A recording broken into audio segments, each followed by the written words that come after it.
Okay, let's try this again. Oh, I'm on twice. Okay. Well, at least I heard myself through my iPad then. So you guys can hear me. There's something appearing on the screen. Fantastic. Hi, Ella. Having a day already. I just wanted to see Shadow Lord. You know what I mean? Like, I really just wanted to see Shadow Lord today. My OBS just kept crashing. So yeah, made myself a drink. You guys can hear that lovely sound. What a day. Hello, birds. Hello. Yeah. Well, huge shout out to Zako for DMing me and keeping me nice and calm. Yeah. I think I'm ready now. I might mix it up and everything a quick refresh again. So what I think the issue is, let's open the Switch. What I think the issue is the thing that I have, the input that I have installed so I can stream on YouTube at the same time. That's what was causing the crash. So I did a quick update and that still made it crash. So I've managed to just go live on Twitch and it seems pretty happy with that. So we'll just stick with that, I think. Yeah, Bruce sent me a lovely message earlier too, which made me feel really happy. If I sound a little bit funny as well, it's because, for those of you who don't know, I had my Invisalign put in on Tuesday. I'm currently not wearing them because I just ate dinner and I'm having a drink. So I will have to take a break soon and clean my teeth and put them back in. But yeah, if I sound a little bit weird, that's why. My mouth's... I'm just having a week, okay? Go date my shadow. It will make me feel better. How's everyone else's days? Yeah. Well, Ab's got proper braces. So we're both finding it's like we get to experience both. So poor Ebs is still struggling to eat, whereas eating seems to be the one thing I'm good at.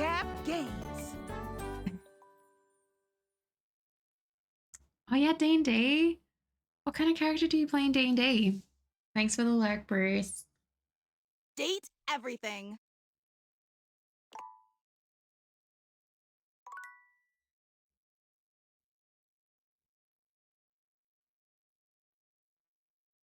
Need to shower pre-stream. There's yeah. A bronze dragonborn sorcerer. Your party's level 5. That's amazing. Oh, thanks, Ella. Yeah, everyone just keeps saying to us like, oh, you'll just get used to it. And it's like, yeah, we know we will, but at the moment it's shit. Okay, so it's Saturday night. I need to go to bed. All right, let's go to bed. That's the wall. Okay. Here we go. Oh, Ella, thank you for that 7-stream streak. Thank you. Okay, we're going straight to see Shadow Lord because I'm upset, so I want to go see my favorite. Where is he?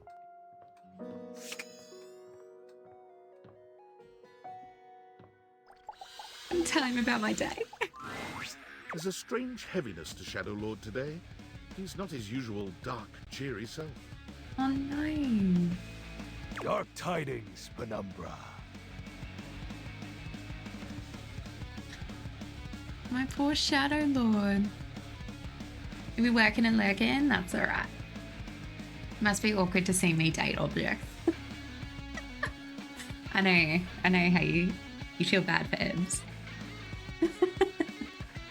But it looks like my poor Shadow Lord's also having a bad day. Oh, my darling. The news I carry may be troubling to you.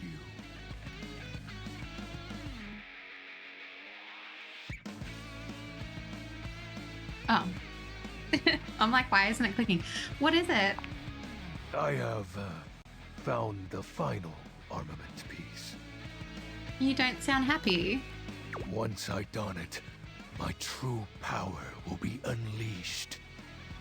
With that, my final form shall be revealed. You may be surprised by who I become. Do you West?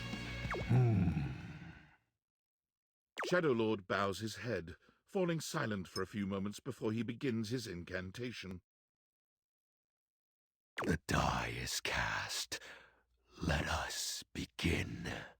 The whispers of the void, heed my call. Bend to my will and reforge my soul. Let darkness incarnate reign supreme once more! Shadow Lord vanishes from your view with a flash of black smoke. Whoa. The Shadow Lord you once knew is gone, replaced by what appears to be It is complete. Oh. Oh. I mean, some nerd. is this how Belle felt in Beauty and the Beast? I mean, he's cute. Shadow? As I suspected, you wouldn't recognize my form as it is now. It's me. It's me. XXX Shadow Lord 420 XXX. But my real name is Skips. Skips. Oh dear. Oh dear. Sunny. Hello, Sunny. How are you? I mean, nearly everyone, Mr. Georgia Streamer's having tech issues. Oh dear. Oh, Skips. Skips Shadely. I mean, I'm sorry for disguising myself, Penumbra. I still like how he says penumbra, though. I do still like how he says penumbra. I thought you wouldn't take me seriously if I appeared to you like this. I mean, your other appearance was one thing, but this? It's a lot, huh? Yeah, just like a thin layer of stubble. You know? Just like a thin layer. Do you have any questions? I have so many questions. Like deja vu? What do you want to know? Who is Shadow Lord then? Who is Skips? Who was Lurker Knight? So was the Great Catalysm a lie? Yeah, were you lying to me? Well, that was actually the most accurate thing I've said. Oh, so you had a rift with your friends? It was slow and sudden at the same time. Okay, guys, he's warming up to me. It didn't take long. It didn't take long. I'm back. Maybe it I'm was back on Team happening the Shadow whole Lord. time, but I didn't notice. But it doesn't matter. Hold on. I'm just gonna turn my headphones up a little bit. There we go. The fact is, my friends all stopped hanging out with me. Well, we just grew apart. Probably because you got older. How do you accept that your friends aren't your friends anymore? Yeah, Sunny, have a good sleep. It's important. It's important to have sleep. A question for another time. Yeah, he did. He did sound super young, which kind of icked me, you know. But his voice is improving. Who is Shadow Lord then? It's a handle. You know, like a online name. My friends and I would chat with each other online using Dim. What's dim? Oh, DOL Instant Messenger. What's dull? Darkness Online. Are you too young to know what that is? Yeah.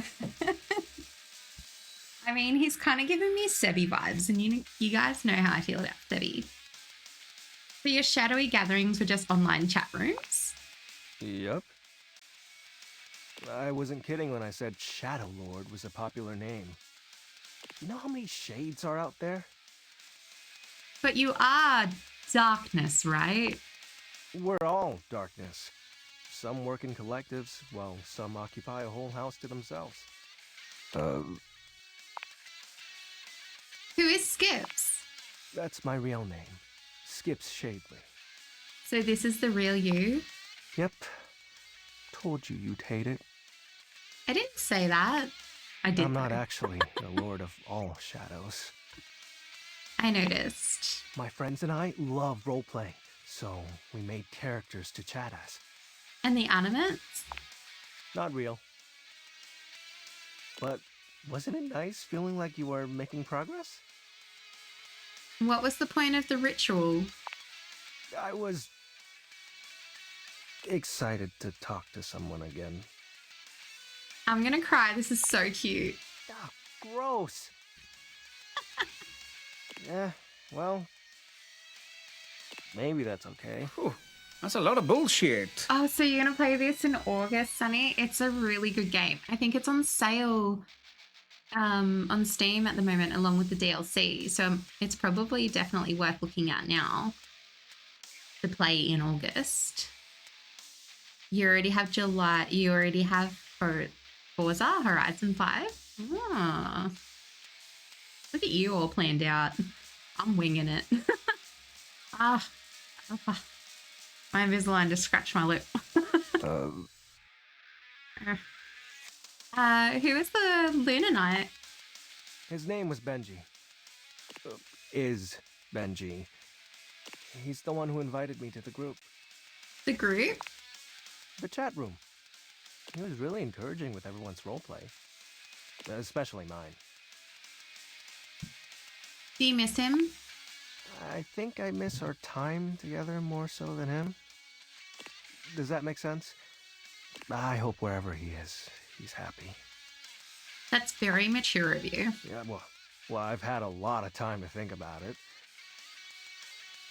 I still get bummed out, though, but that's just my mind taking negative nosedives every now and then. I hear ya. I figured you would. I think I get it now. So, are you mad at me? No. Cool. Do you still want to hang out with me? Of course. Well, that makes me happy. So what do you want to do? We can do whatever. Chat, play hangman, chill.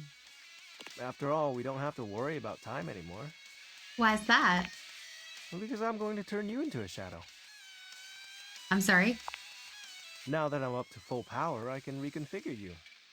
That way, we'll be together forever. I thought the armor thing was made up. What do you want to do? Finger? Ella. Ella, get out of my head, man. Stop it. Oh no, Ebs. What a time for Ebs to come in. Oh dear. Yes, get some sleep, Sonny. You're a little unhinged tonight, so it's probably best you go to bed. I thought the armor thing was made up. Yeah, but the powers of darkness are very real. Now, become untethered and enter the void. Not like this. It'll be fine. You're not like the others. You won't leave me like they did. Like Benji did. And we'll be together forever. Trust me. Okay, shadow time. Oh, you chose correctly. Now, let the dark ritual commence. Skips holds his hand out to you. Penumbra, join hands with me. You take his hand as directed. It's hard to tell, but you could swear you see a blush spread across his cheeks. Ooh. Excellent. Be untethered from the warmth of light, and submit thy soul to the chill of night. Be one with the darkness. Skip's grand incantation ends, but there's no puff of smoke or flash of light. You certainly don't feel any different. Did it work? This can't be. Why isn't it working? Aren't you fully attuned with the shadows? No, that's not right. If you can't become a shadow, how can we truly be together? Skips, it's fine. For you, it is. You have so many other friends to talk to. I only have you. Why do you have to go in the morning? Why can't you just stay and be with me? Aw, Skips. Okay. Let's talk to Hector again. You see a pair of hands sticking through the air conditioning grate, and the barest Yeah. suggestion of someone's eyes, but no more. I was like, I can't wait to talk to Shadow Lord, and now I'm like, okay. What do you think?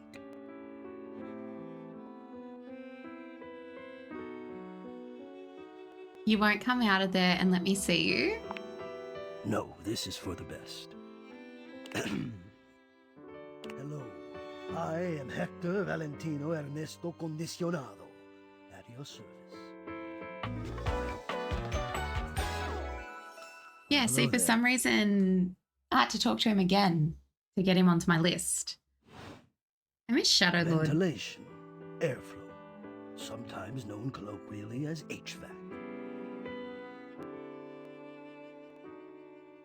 And hello to you too. Nice to see you, or hear you, I guess. Yes, to hear me. I would wish you to understand, and if not understand, then at least believe me when I say that hearing me is the most pleasurable way to meet for both of us. Seeing me, well, it's not a compliment to me, and it would be a great disappointment to you. Yeah, maybe. My greatest wish is to give you pleasure. But I'm getting ahead Excuse of me? myself. Tell me, how much do you think about me? Now, yes, I understand that our meeting in this way is so very new for both of us. I truly never expected to be able to speak to you this way, face to face. Great. I have accustomed myself to this seemingly unavoidable reality that you would always be human and I would just be this. But even as this, I have dreamed, and I would know. Oh, thank you for the leg How birds. much do you think? Hope you have a about me? delicious dinner. A lot. Are you kidding? I love me some AC. Ah, and do you? I have noticed. I so look forward to you coming home on those hot summer days. The look on your face when you feel the first blast of chilled air upon opening the door.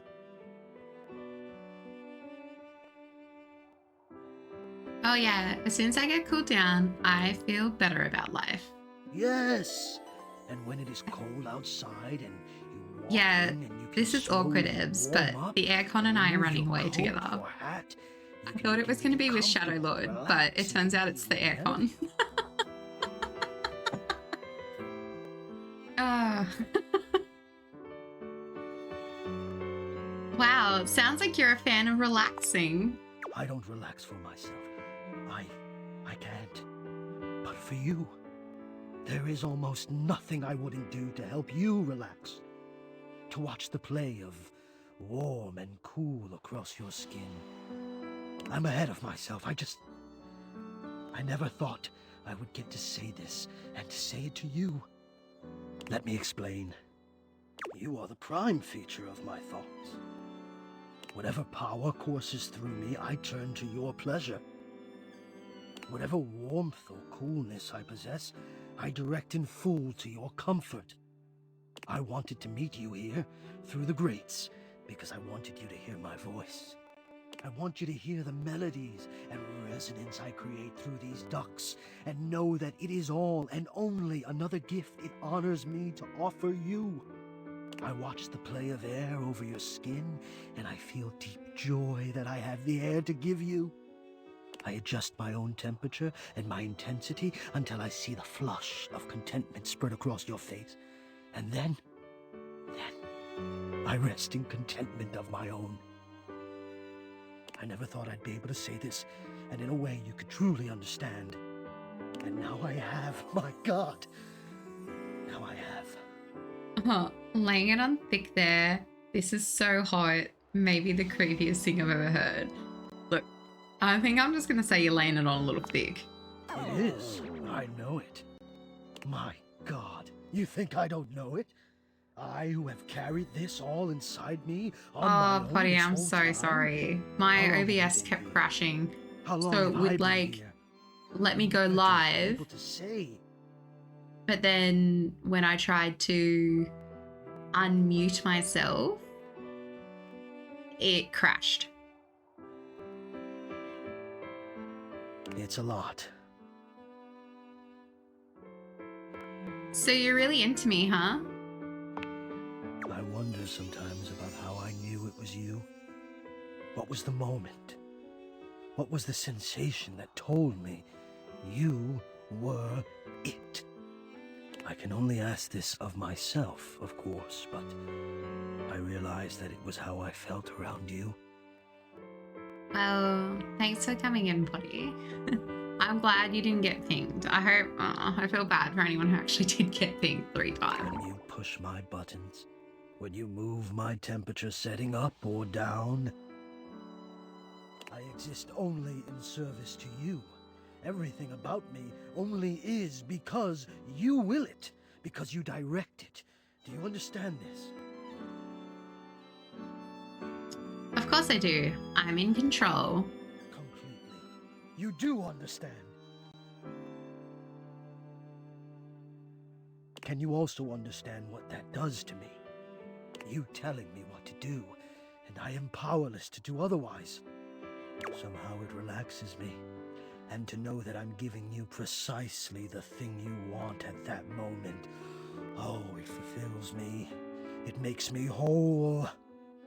As soon as I fulfill your command, your desire, I become the one with the power.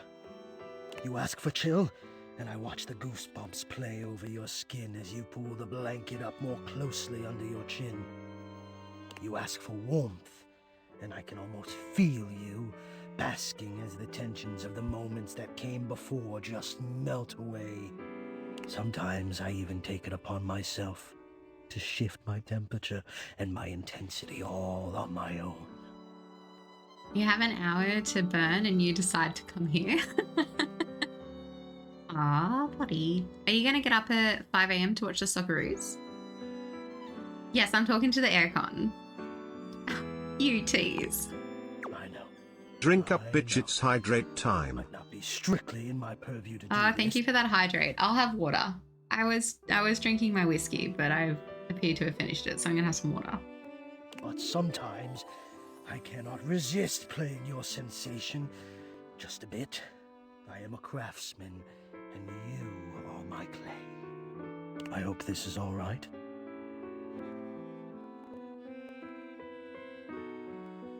You already talked smack in Abby chat? Fair.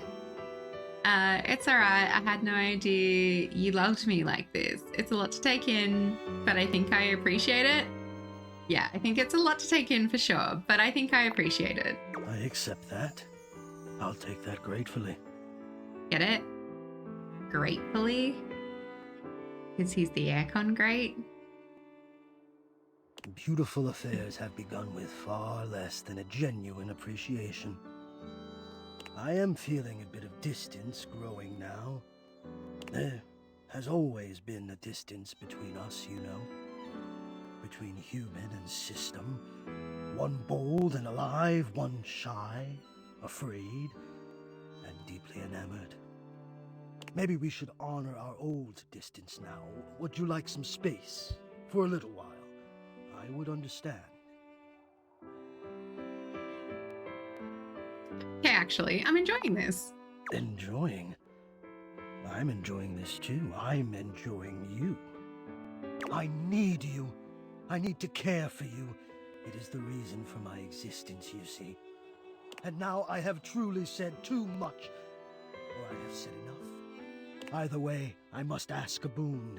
Say nothing. Take this knowledge with you and promise me you'll ponder it, that you'll ponder me.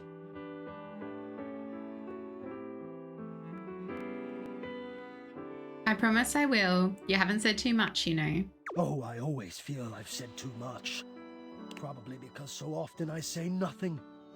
But I appreciate your generosity. I'll speak with you again soon, yes? Okay. Let's see. Okay, it's 3 p.m. So we're going to talk to the clock again. Mainly, I just like annoying him. All right, let's check our workspace. Valdivianites, it's David Most, your beloved CEO, with an important question. What do the following items have in common? Cellophane, eyeglasses, and bottled water. If you guessed they're all 15% off today, only on Valdivian.com, you'd be absolutely correct. With that spirit in mind, I need to share some difficult news with you today. I have not been entirely candid regarding my lost sunglasses. Firstly, the lost item was thankfully not my sunglasses. My sunglasses were handcrafted in Italy by blind artisans, are inlaid with conflict diamonds, and are locked in my safety deposit box. No, the missing item in question is actually a Valdivian prototype. And even more importantly, it's the only existing prototype of the amazing new gadget we're planning to launch for the Q4 Blissmas season. Unfortunately, the engineer who invented the prototype was a disgruntled former employee who destroyed the schematics before disappearing himself. So, as you can see, it is imperative that the glasses are found as quickly as possible. To that end, and after discussing it with the board, we are now prepared to offer a handsome reward for their expedient return. A $50 gift card to Valdivian.com. Ooh. I think I'll keep glasses. Timothy is just putting the finishing touches on polishing a pocket watch. When he sees you, he waves you over, setting the watch aside and pocketing the cleaning cloth. There you are, just on time. I must say, I'm absolutely chuffed to see how timely you've been. You're right on schedule. I was just polishing some of my timekeepers. Would you care to join me? Sure. Capital. Have a seat, darling. Now, when last we spoke, we discussed the importance of what? Timeliness. Precisely. Oh, he likes me this time. Nothing better. Nothing more important. The biggest lesson here is that time, above all else, is the first thing you must consider when it comes to love. Yeah, our Twinkie cat. There are, of course, other things to consider. Having a schedule for your date is imperative Katerina, to ensure you are hello. using every moment with your lover correctly. You schedule every minute of your date. You're so right, Time King. Even during sex. You schedule every minute of your date. Exactly. Oh boy. Hi, Dan. Hello. How are you guys? There is nothing more arousing than an orderly, efficiently planned date. Picture this, if you will. You and your date arrive at get your dinner reservation exactly on time. Your date says to you, "Darling, what's on the agenda?" You say to them, "We have approximately 10 minutes to review the menu and engage in small talk." They can only moan in needful appreciation for your immaculate scheduling. Oh. Is that really what you think would happen? I'm aroused just thinking about it. I've never been more turned off in my life.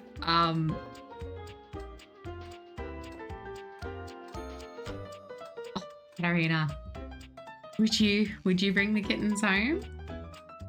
Is that really what you think would happen? What I think, it's what I know would happen. Why, it has happened on every single date I've ever been on. And you're still single now because... I am simply too busy to date at the moment. I am not the one who needs help here. If you say so. I do. At any rate, scheduling your entire date down to the minute is not only efficient, but an excellent bonding experience for any couple. So let us practice now. You have asked me on a date, and we have both arrived on time. As we are seated for dinner, I look deeply into your eyes and ask you about tonight's agenda. You say?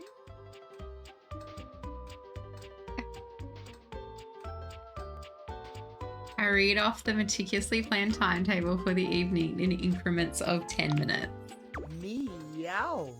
I have never been so attracted to another. Excellent.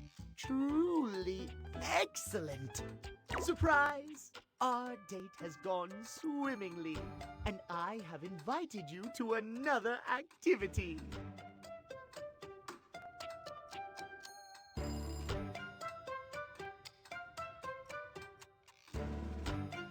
Oh, yeah. You just want to help all the kitties. Jack! Hello! How are you? But your schedule You has missed not all the accounted fun at for the start of this stream. unexpected excursion. My OBS kept crashing. So I technically went live 3 times. And yeah, I know, how embarrassing. And Ebbs and I got some dental work done this week. So yeah, that's fun. Look, the ads are just about to start, so I'm gonna take a quick break and come back because I've got to clean my teeth and put my Invisalign back on. So I will be right back.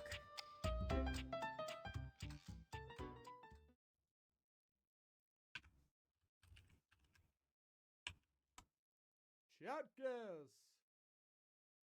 Games?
Shotguns.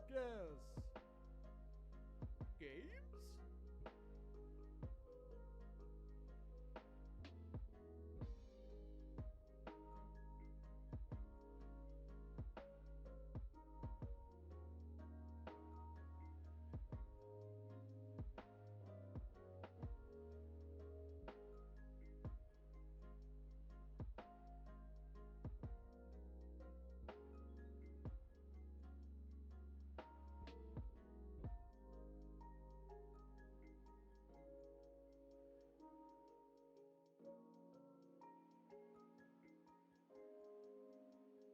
You lose.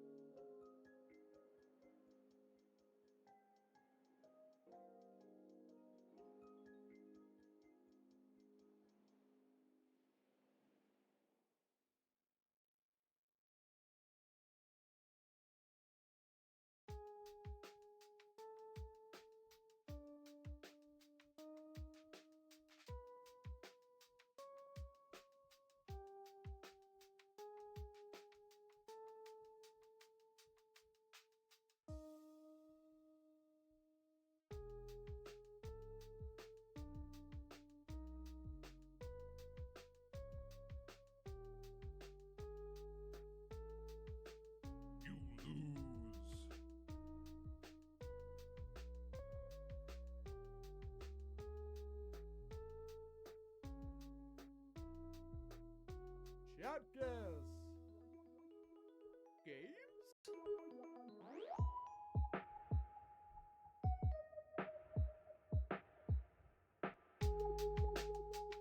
Okay, guys, I'm back. Now, you're not allowed to make fun of me for sounding weird because I have my Invisalign in.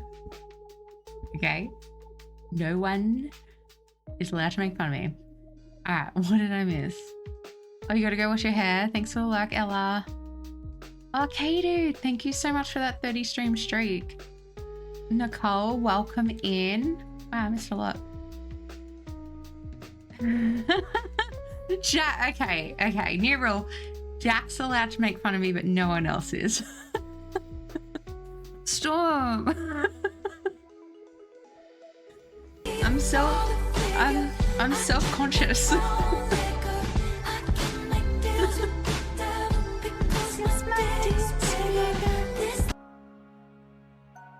No, it's only when I hit certain words. It's mainly the S's. I just need to avoid S's.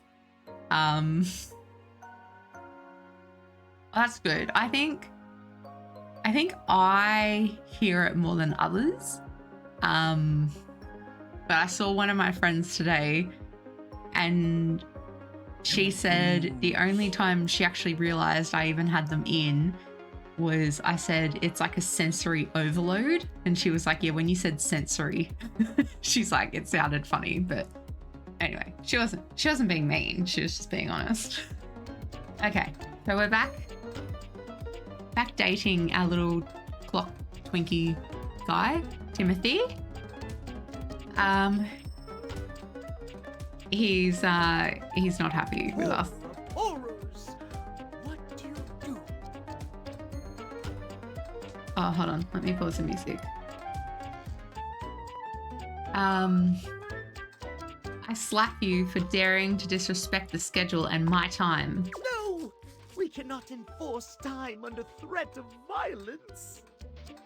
I suppose I should be happy I have managed to make my point, but unacceptable. Our time for this conversation is beginning to dwindle. Before I bid you leave me once more, tell me what you have learned. Last time we learned the value of timeliness. Today we learn the value of... Shouting to emphasize our words. Scheduling. Precisely! Scheduling! Scheduling. Turn up a little bit again. Okay. I Scheduling. would so love to talk to you at length about crafting a proper schedule, but I'm afraid my time runs short. If you wish to continue our talks, return to me at 9 p.m. As ever, no sooner, no later. This guy's so fussy, man. Farewell. Oh, Ella. Ella, are you still here? Are you still here? I have a funny story to tell you. Maybe it's not stream appropriate, but I have a funny story to tell you. Let's talk to Freddy. Let's talk to Cool Average. kid, welcome back. Feeling hungry? Let me see what I've got. So I was in Jester's stream and there was this, he was co-streaming with Ali Dino and Ali asked me to redeem to make him speak and asked him to speak and to say good girl. So I requested it and she spoke over the top of it. It was so funny. I think I have the clip. I can send it to you, but I was laughing so hard. Oh, Bruce is back. Dan's off to lurk and Munchlack's off to work. Work lurkies. Thank you so much, Munchlacks. I'll send you the clip. It was so funny. And then they were like, no, that's not fair. Ali was talking and he's like, well, oh well. He just kept going, oh well. It was so funny. He did end up saying it again. Someone, Lily, redeemed it, I think. Oh, I nearly sent that to Zyko. He would have been very confused. Like, why are you sending me a clip?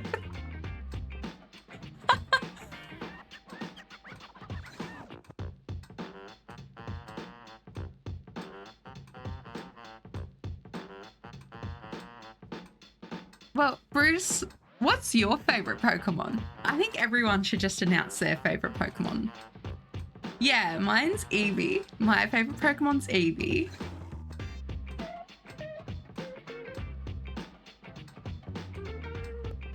Whereas I'm trying to find the appropriate emoji. There we go. Vulpix. See, I thought so. In my head, Bruce, I was like, Ninetales.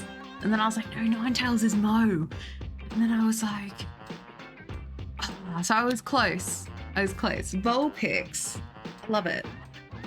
Yeah, Ebs is Raichu. Correct. Did I tell you guys we got the Squishmallow of Raichu? Ah, come in, Boots. I'm sorry I kicked you out earlier. I was overstimulated. That's my excuse of the week, isn't it, Ebs? Whenever I act like a bitch this week, I'm just like, I'm overstimulated from my teeth.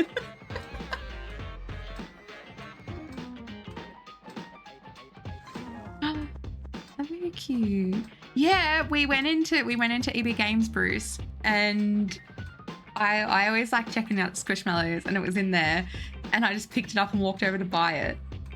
And the guy was like, oh, we only got that today. And I'm like, yeah, that's nice. Just bring it up. I'm like, it's coming home with me. So now it lives on the couch with our Eevee and our Raichu. Yeah. Squirtle, and Tyranitar. I know what you meant, birds. I know what you meant, Tyranitar. That's how I would spell it. That's how it's spelt now. Confirmed. Yeah, confirmed. Okay. I love Meowth in the TV series because he's just so sassy. And they wonder why our generation was so sassy. Oh, good night, K-Dude. Thanks for dropping by. Can you tell me your favorite Pokemon before you go? I'm joking. Go to bed. At least Freddy hasn't changed. Look, guys. Freddy the Fridge. Freddy the Fridge is still normal. I'm very sad that Shadow Lord turned from like this big beefy thing.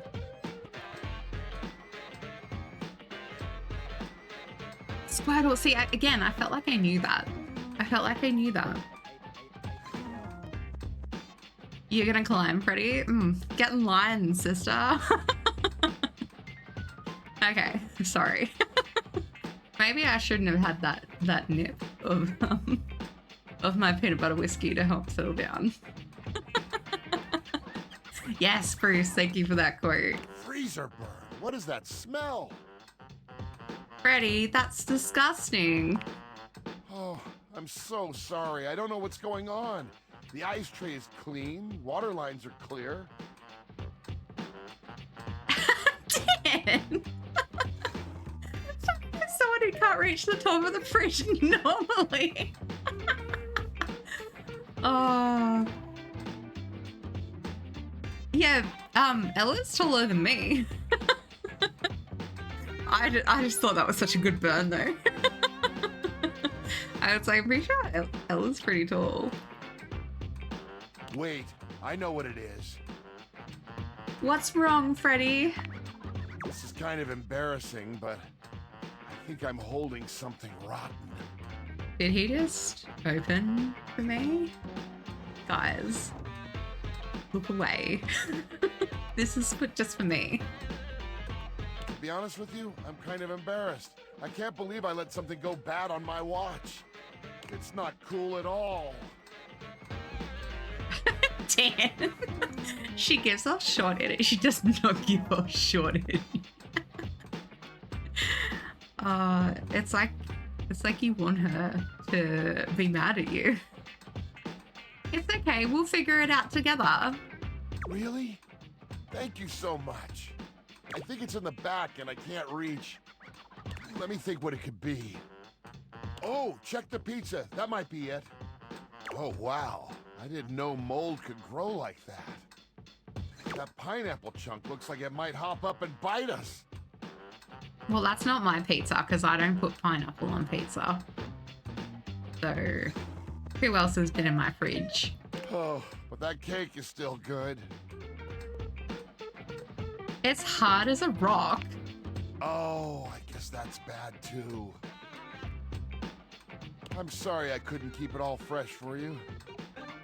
But I do want to thank you for helping me out here. Of course, you did your best to keep things together. I don't know, cool kid. You're being really awesome about all this. I appreciate it. But I've got to get to cleaning. That slime back there is going to take some scrubbing. Let me stay and help. I'd rather do this by myself, if you don't mind. But again, super cool of you to offer. It'll be faster together. For the first time since you've met him, Freddy looks angry. Oh. His voice is an intimidating roar. Oh. Listen, shithead! Oh. You get the fuck out of my way! Oh. Let me do this! You monster, I'll kill you. Could you imagine? I'm not going to say anything. He looks and sounds like the monster you might have thought him to be as a Yeti. It's disorienting, frankly. You've never seen Freddy be anything but friendly. Why are all my men upsetting me What, today? did I scare you into submission? Get yourself gone! Yikes. Freddy falls back against the wall, one hand clutching his chest as he struggles to catch his breath. He is a shadow of the monster he just was.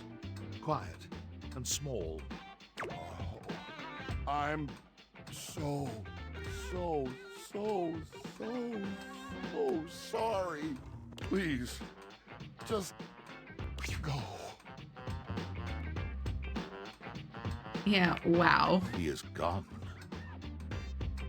You can scare me into submission. Now that was an ick for me. First Shadow Lord turned into Skips. Then Freddy yelled at me for wanting to be helpful.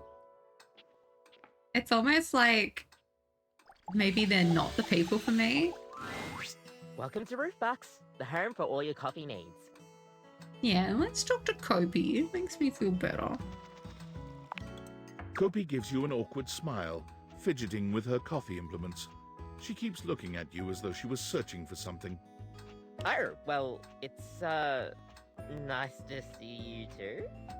You're, that's right. Kopi snaps her fingers, realization striking. We had a little chat last time, didn't we? We did. Well, thanks for coming back. I do appreciate your patronage. We actually have a new drink added to the menu since the last time you came in. So, what can I get for you today? Ooh, let's have an Irish coffee. Right. Just, remember that the Irish coffee is going to be a little different. Make sure you can take your alcohol. Are you guys arguing about gold? Kopi makes a lovely cup of coffee in her expert way. Because you topping it off know, with a I can generous just pour give of you both cream. gold. You can smell the alcohol even I'll take it before off she hands Seiko and to give you. it to everyone else. I'm joking. And I wouldn't do there that. we are. Or would Enjoy. I? Nah, I wouldn't do that. Is there anything you'd like to know about the Irish coffee?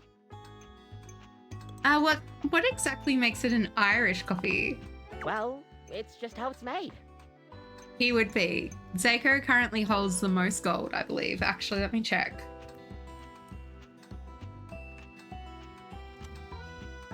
No, don't know my own commands. There we go. Yeah, look at that. It goes Seiko with 10 million gold, then Potty with 1.2, Blakey with 960, and then it's like all the bots. And then Ebbs. Aw, Ebbs. And Bruce. I skipped Bruce. Oh my goodness. I need to take it off the bots.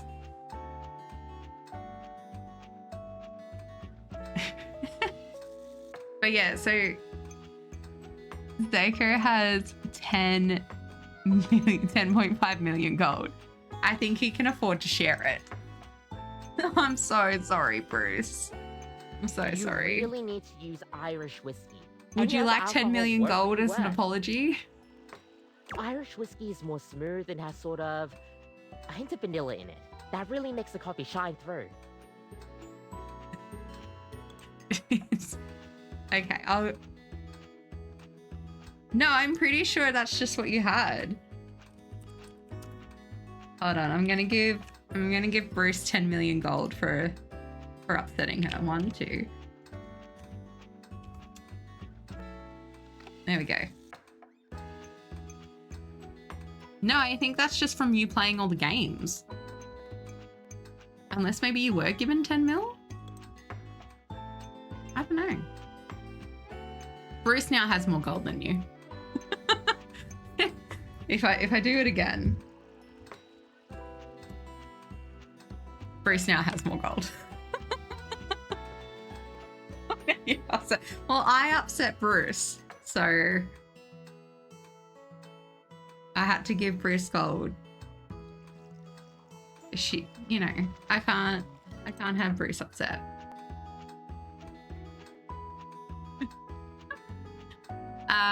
So what happens if I made it with scotch? I mean, you could try, but don't let any Irish people hear you. We'll see you next time. I actually don't mind a shot of Kahlua in my coffee.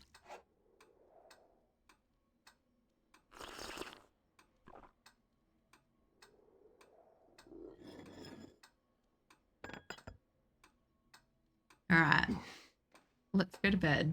Did someone just cough?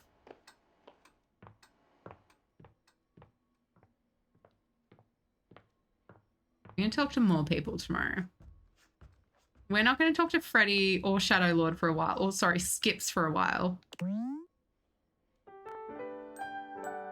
Or maybe we'll go talk to Chance again. Your room is dark. Oh, I and forgot about the cold, nightmares. and though you may have gone to sleep alone, you can feel someone else here. Now, Ebbs, if you're watching, what does this remind you of? Nightmare looms over the edge of your bed, at once friendly and disquieting. Is it you again? Ah, you're back. What does this remind you of? Just the eyes. I've been contemplating what to show you this time. What may unsettle you? Get your blood pumping. This time I think maybe you're speaking in front of an audience. Oh, yep, she knows my true nightmare. It reminds me of Castlevania. You know that night creature in the castle? Yeah, in the church?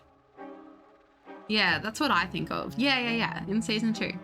Is that scary alone? The thought of being vulnerable in front of so many people, expecting eyes on you, knowing if you misspeak even once, they won't respect you.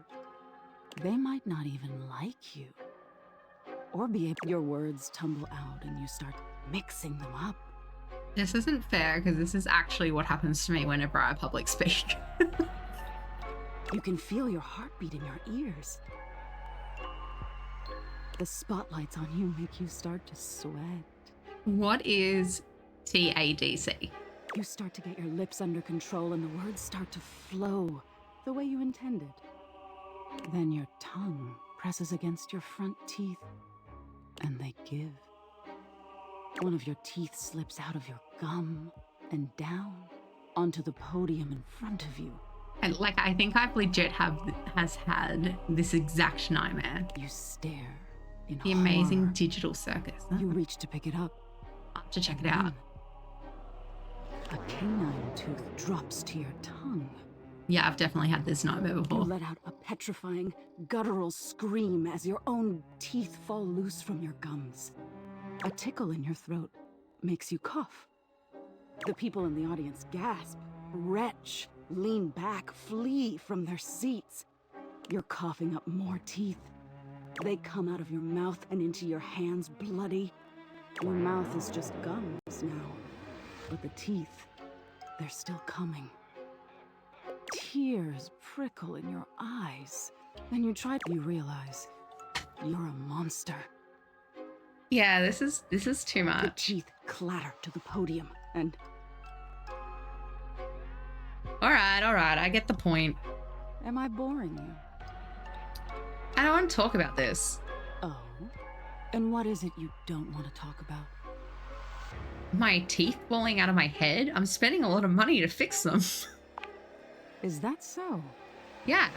Why don't you tell me what really scares you? There must be something you're hiding away.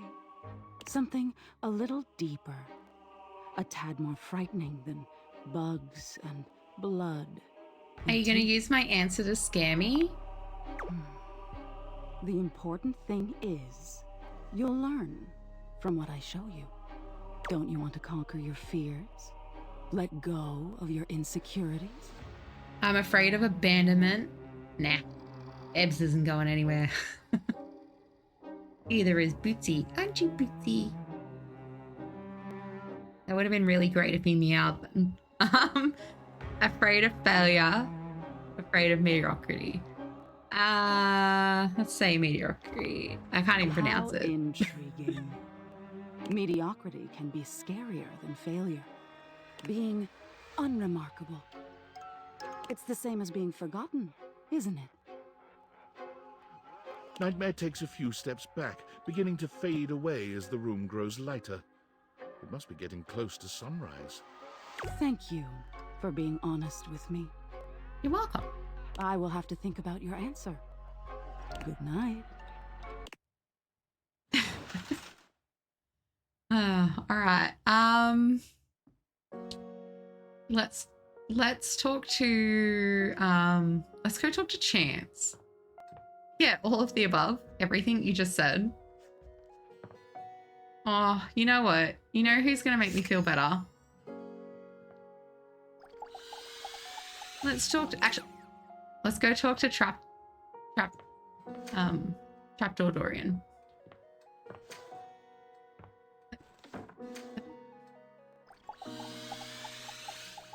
We haven't spoken to him For a today. cheeky look. Yeah. Dorian assumes his usual bouncer position, highlighting his sculpted arms and perfect pecs. Take all the time you need. Yum. Glad I could give you a glimpse. See you around. That was worth it, guys. That makes me feel better. All right, let's talk to Chance. Sorry, Ella.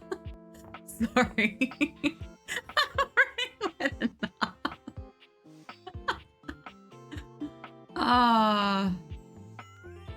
Oh, dear. At least you didn't yell at me like Freddy did. I'm so upset. You've never been ashamed of your interest in tabletop games, but ever since you stopped seeing people, you've spent far less time role-playing than you used to. The cloak-wearing nerd standing before you reminds you of days gone by, when you used to gather around a table with your college friends and pretend to be someone else. Ho there, traveler! What did you call me? No. Ho, as in, hey. Can someone please quote Dan?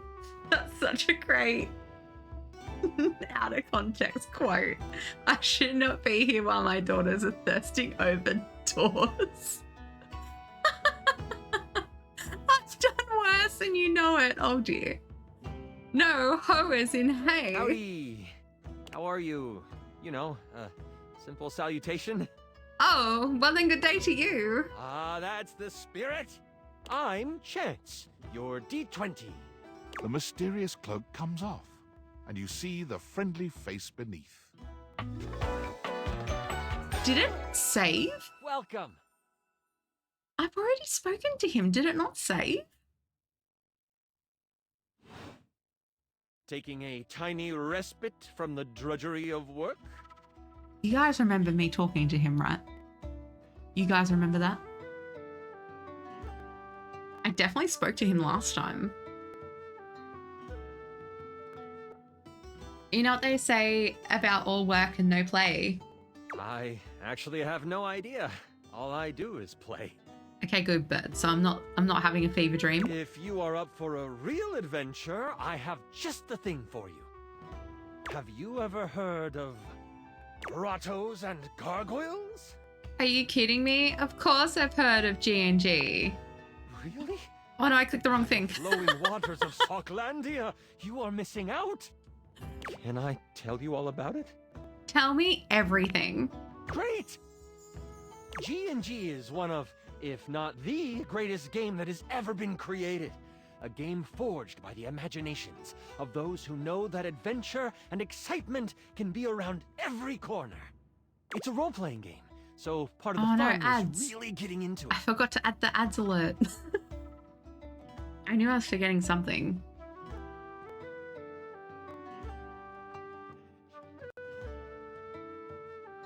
What do you mean a role-playing game? You create a character and live out their story. Every decision is yours to make and mine to harmonize. Oh, Dan. What character do you play in D&D? It's all about using your imagination. I, serving as your chronicler, present the player with situations and scenarios filled with choices for you.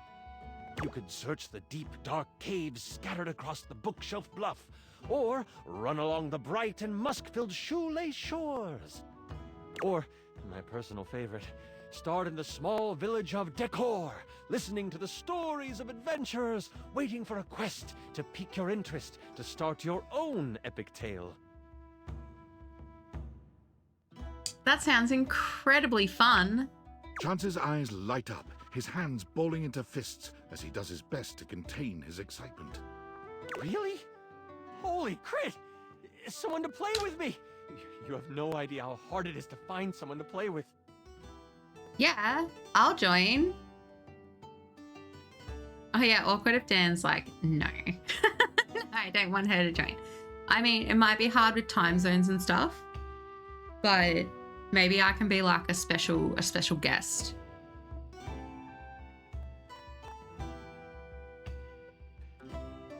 Can we play just the two of us? Sure can. Don't you worry about that. Your chronicler will balance everything for solo play. Regardless, it'll give us some time to get to know each other better. I can roll with it. What's next? It's time to get you your character. All we have to do is choose your stats, your powers, and your weapons. Ooh, super drop and friendly. Okay, cool. I normally play as a high elf cleric.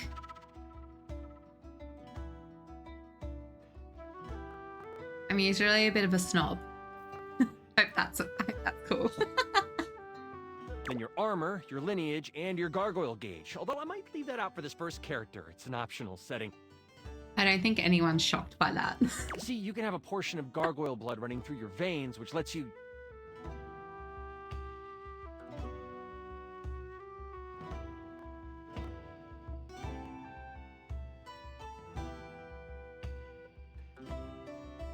Yeah. Yeah, see, that's what I'm worried about. You know, I would make them have to do it at like super awkward times. That's a lot of choices. Do I have to make them all? Oh, of course. It is a whole heap to take on your first time out. How about you let me make your character for you?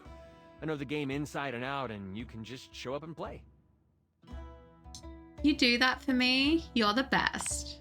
Oh, I'm so excited. You have no idea how much fun we're going to have. I'll even build the session based on what class you pick. What are my options? There are 3 classes I can get rolling for you. All of them are awesome, but they won't be too much of a challenge. I'd suggest the Troubadour, the Guardian, or the Enchanter. Which one would you like? Ooh, the Enchanter is the one for me. I'm so excited! The Enchanter it is! Magic will flow and find home in your heart. I heard that Lux wanted to get into G&G more and was thinking of playing a hotshot. If you two know each other, I'll invite them. When do we get to play? Now that I know who you want to be, it'll take me some time to finish building out the session for you. Give me a day? I should be ready by then. See, that's what I thought we were It's a coming. bit dicey if I'll be We were ready coming or back not. to do. So we'll talk to him again tomorrow. Sounds great. I can't wait. Me neither. Oh, it's been so long since I played. I'll see you then. Okay.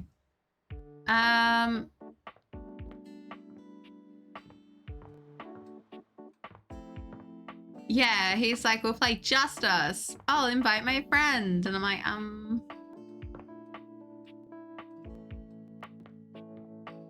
True birds. Right, let's talk to Dante again. Liliette, my girl, ready for your penultimate lesson? Yes, sir. Sick. Oh, Now, oh part of no. you must be wondering, No, Dante, Bootsy, you've already gone no. through pickup lines, Do you interests, and guys want the observations. message What that other Bootsy ways just could we typed for describe you? the relationship? She just flopped her head onto my keyboard. Do you guys want to see what she typed out?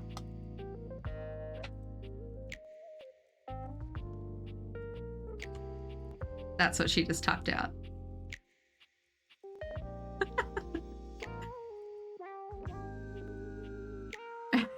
She is. She's a poet.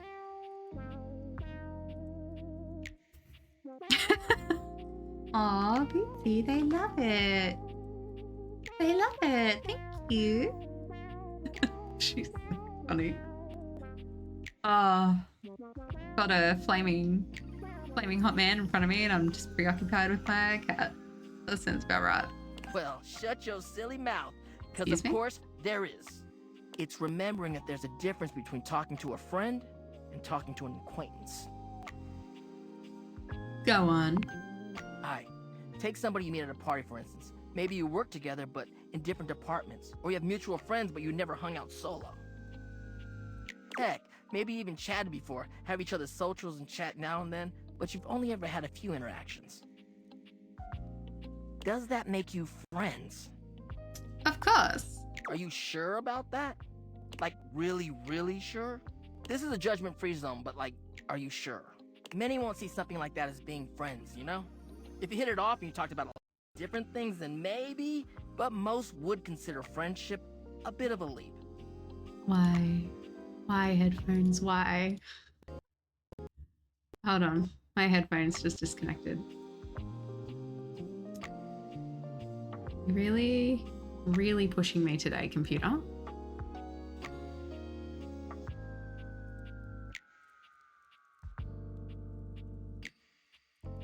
You have 5 seconds to connect, or I'm gonna swap to my Logitech. All right, give me a second, guys.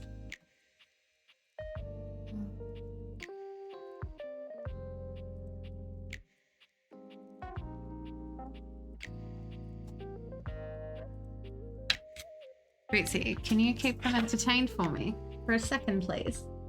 Please? You want to type out another message? Okay, hold on, let me click in, and then you can type a message.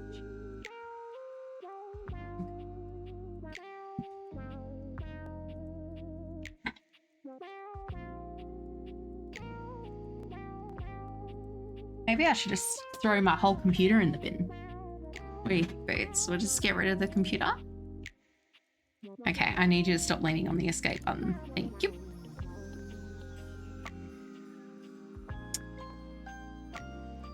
Sophia.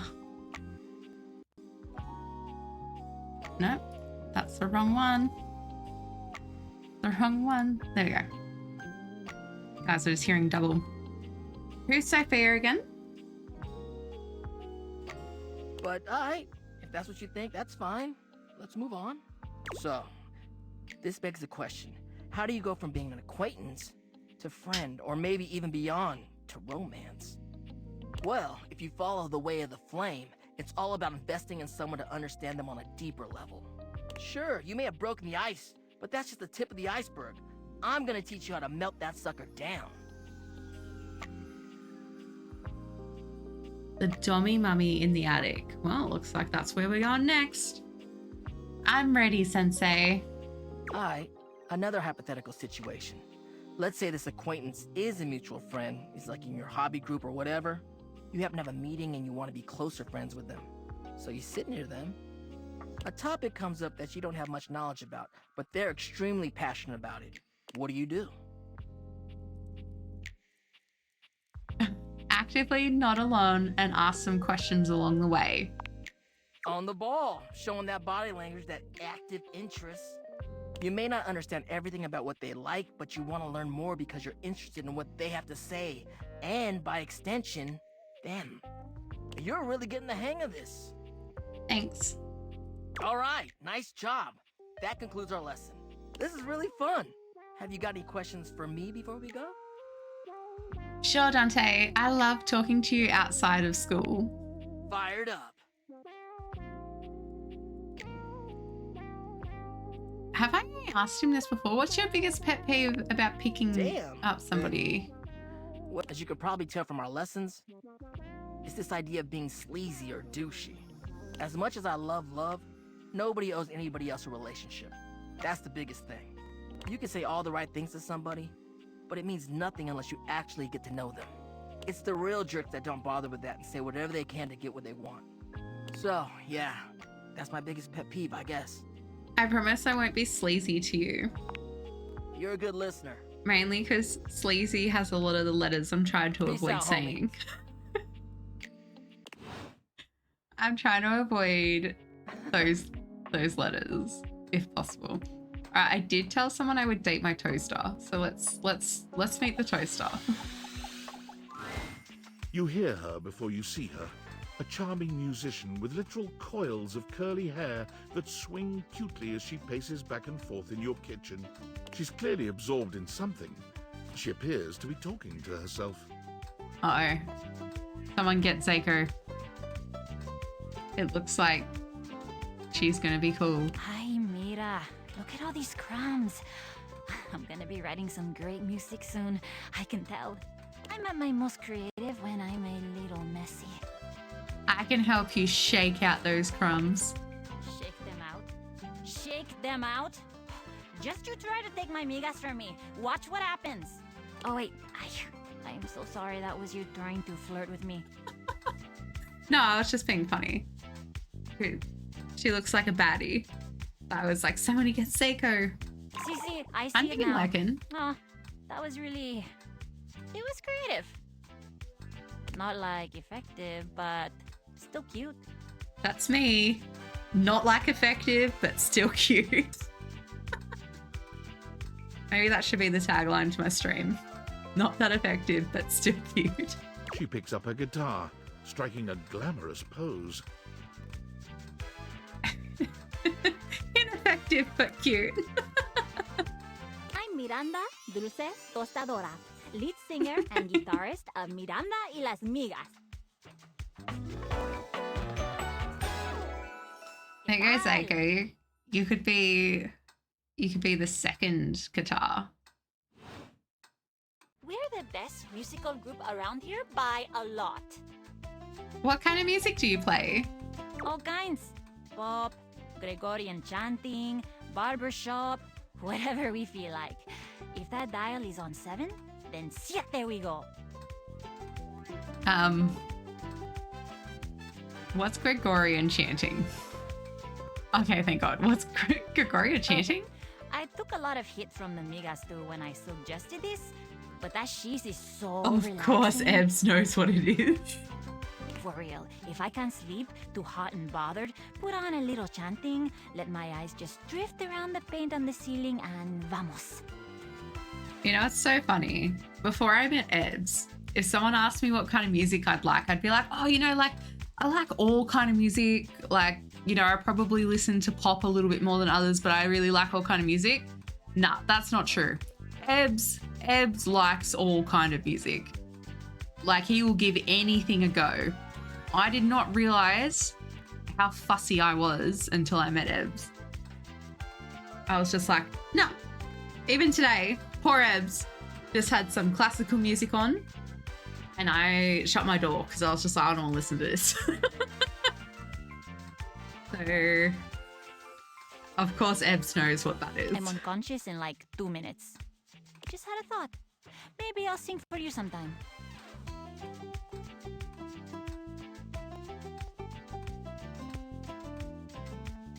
Native throat singing. Okay. Yeah, I don't think that's for me. If I'm lucky. And you would be lucky too. I'm really good. Just stay on my good side. ¿Me entiendes? Like, I like listening to it, but I have to be in the mood to listen to it, Bruce. So, like, I was a bit stressed. I haven't... Like, Ebbs and I have both been feeling super sorry for ourselves this week with our braces and everything. And I was trying to do something on my computer and it was just on and I was just like, that. That's more what it was this afternoon. I was just like, it's just one sound too much. You know what I mean? What are you doing? You gonna say hello? No. Okay. Do you want to type hello again? They liked your last message. They thought it was very nice. Oh, and obviously, if you like neat toast, I'm here. Okay, busy, sexy little tostadora with a gig coming up. Time to make the toast. Hasta luego.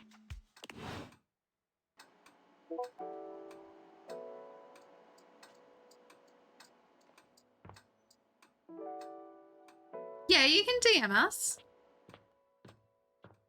That's fine. I'm pretty sure I told everyone once that Ebbs likes people sliding into his DMs. Okay. Where's this Sophia?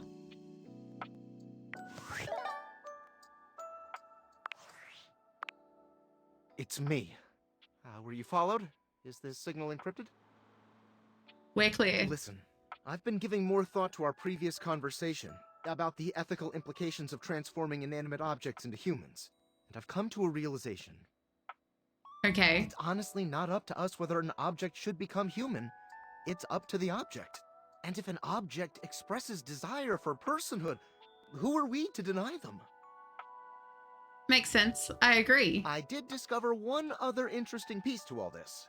After analyzing the data, it appears that certain objects can only become human if the Dateviator user possesses the necessary personality traits. I'm not sure why. I theorize it's because certain character attributes emit an energy vibration on the same resonant frequency as the molecules of a particular inanimate object. But in all honesty, it's likely a mystery that science will never solve. Oh, I have a theory. That science will never solve. Regardless, I was able to discover which personality traits seem to resonate with each inanimate object, and I've uploaded that data into the Dateviators. Why I've are the labeled men it yelling at me? Realization recipes. You should be able to access those files now. I don't get yelled at by men. I yell at men. So I'm not happy with this. How dare they? How dare they? I'm so sorry, but there's no time. Valdivian's goons were closing in, so I was forced to flee to a country in South America to avoid detection, and my cell carrier's overseas data plan is very limited. Seriously? 10 megabytes a day? I can barely send a GIF, what a joke! Remember, check the date viators for the realization recipes. Ooh, what's for breakfast, Katarina? What's for breakfast? Have I met Sophia?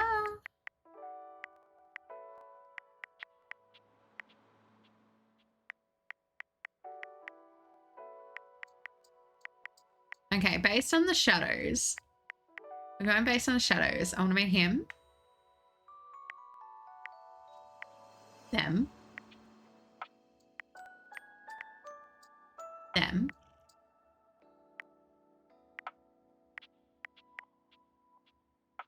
Her. Now that looks like Ebbs. That's what Ebbs' shadow looks like.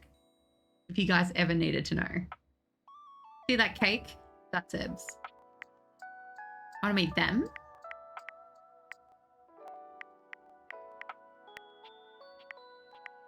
Yeah. Look. Don't you reckon that looks like you when you just get out of the shower? You got like the towel over your shoulder, your glasses, your beard. I don't know what you're holding though.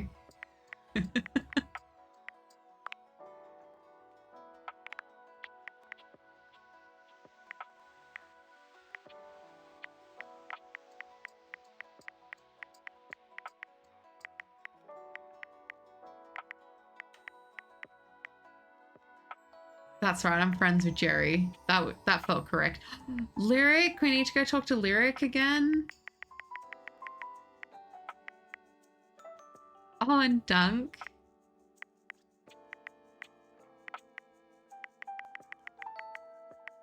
Shadow Lord.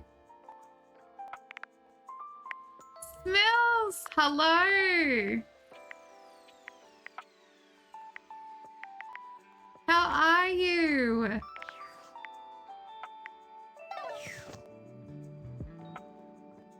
Okay. Where is Sophia? Katarina, tell me. Let's meet the Dommy Mummy. Where is she?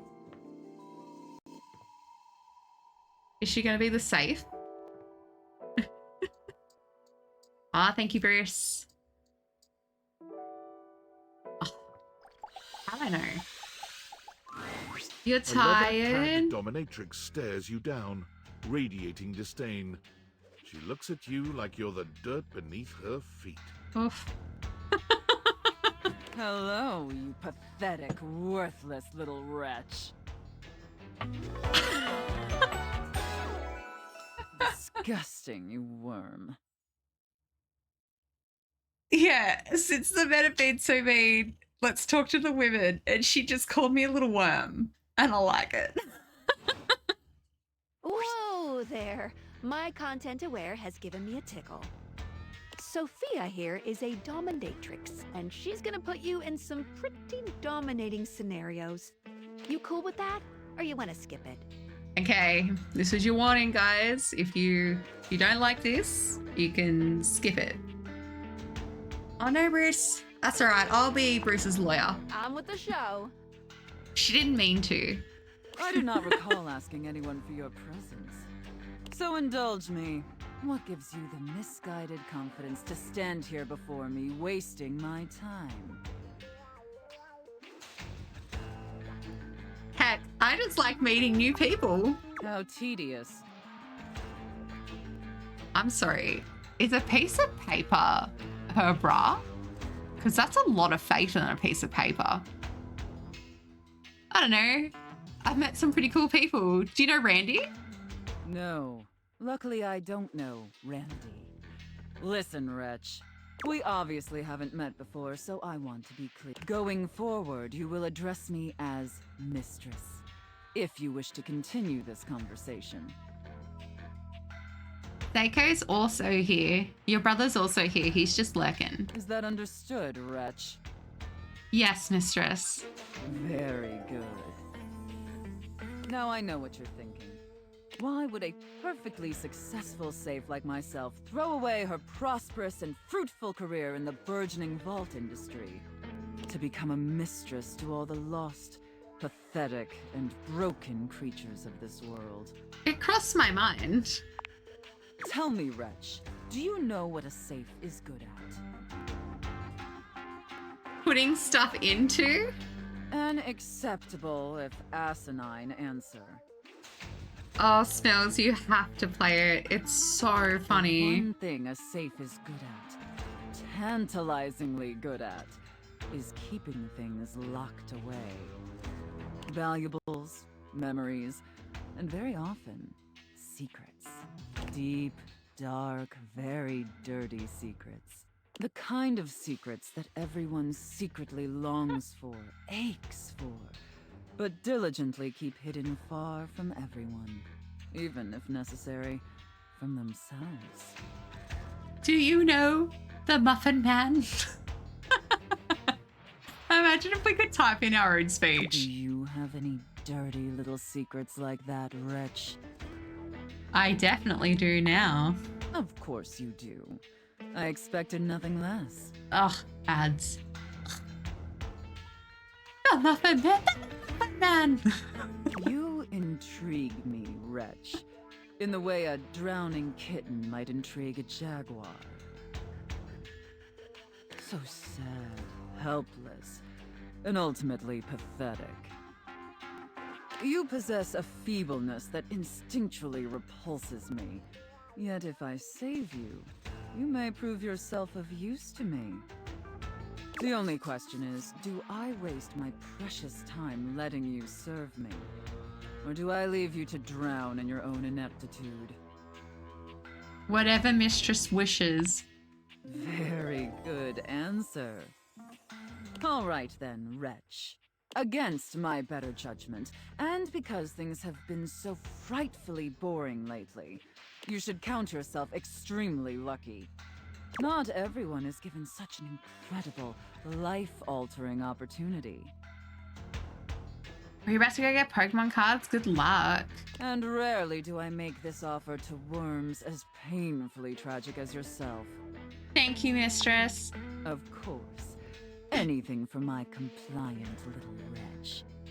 I can't wait to test just how compliant you truly are.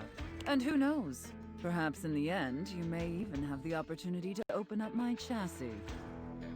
That is, if you are skillful enough to figure out the combination.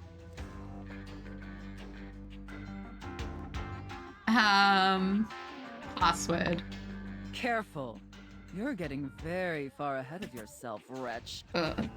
Sorry, Mistress. I don't open up my chassis for just anyone. And especially not for someone as pathetic as you. Apologize for your insolence or face your punishment.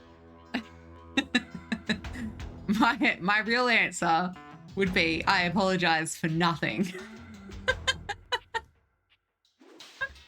But since we're trying to get her to like us, my sincere apologies, Mistress. Very good. Your mistress is pleased. Okay. It sounds like you're willing to do the necessary emotional work to take this relationship seriously. In that case, be back here tomorrow to fill out all the paperwork. There's some important ground rules we need to firmly establish before we take this any further. But once we get that out of the way, I'll open up your dirty little mind to fantasies you dare not even whisper. Now, affirm that you are my compliant, needy little wretch. Oh, sorry, Booty. Ebbs made me laugh. That was your daddy's fault, okay? He was funny. He was funny. Maybe we should keep her around. What do you reckon, Ebbs? Yes, Mistress. Again, like you mean it. Oh. Like you'd unquestioningly do absolutely anything I'd ask of you. Are you learning things about yourself, Ebbs? That you never thought you'd learn? Tell me that you're my compliant, needy little wretch. Aye, Captain. Yes, Mistress. I'm your compliant, needy little wretch. Very, very good. Then I will see you back here tomorrow, wretch. Yes, ma'am. Do not keep me waiting.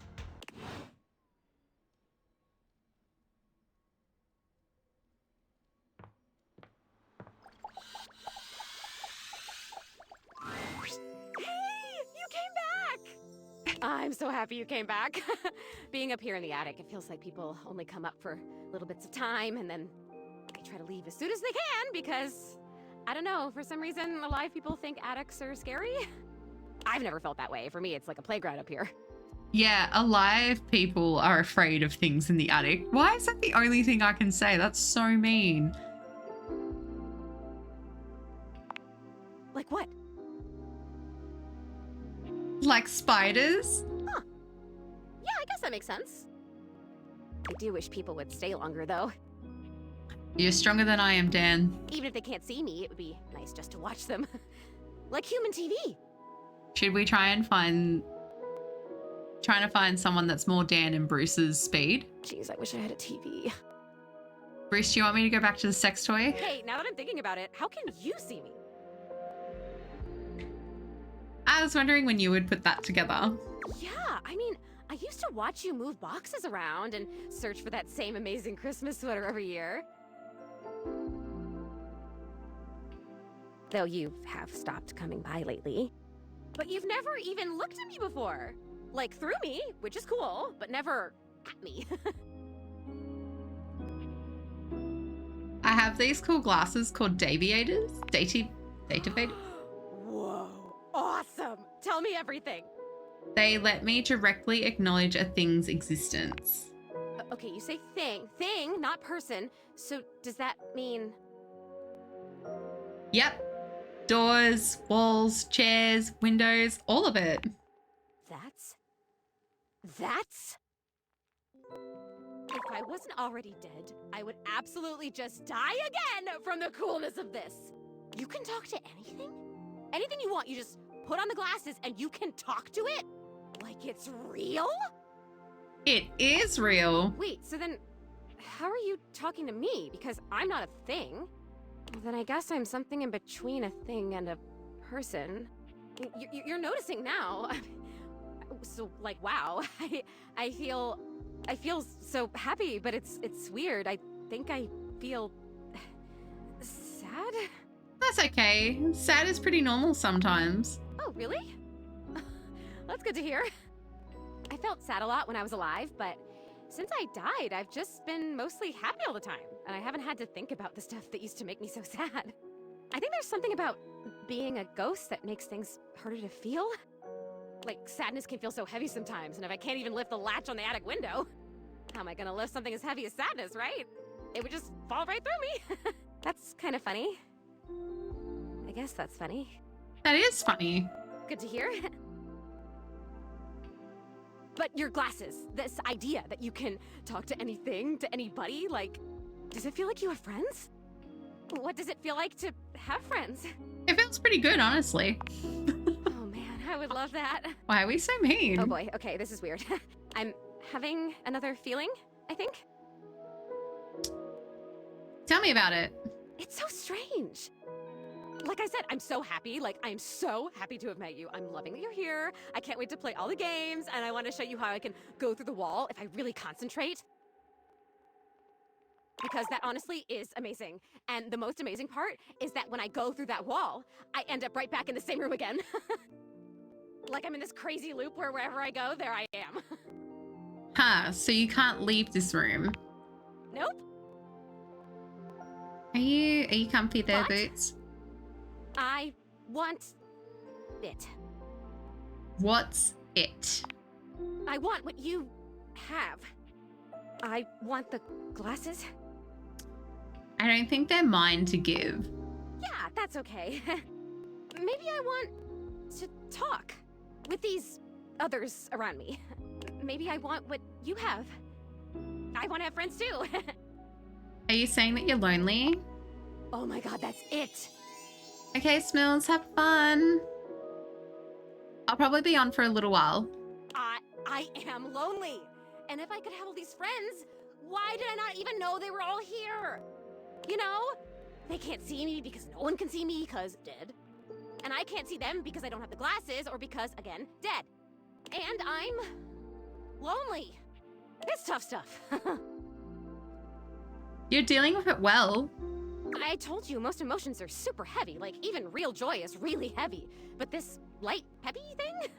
I'm basically a paper butterfly. I think it's kind of cool. So it remains just me. Alone. And you say there's all these other beings here. They can be fun. Sometimes they talk too much. Oh, sorry. Am I talking too much? Oh, yikes. I don't know. There's something about you, though.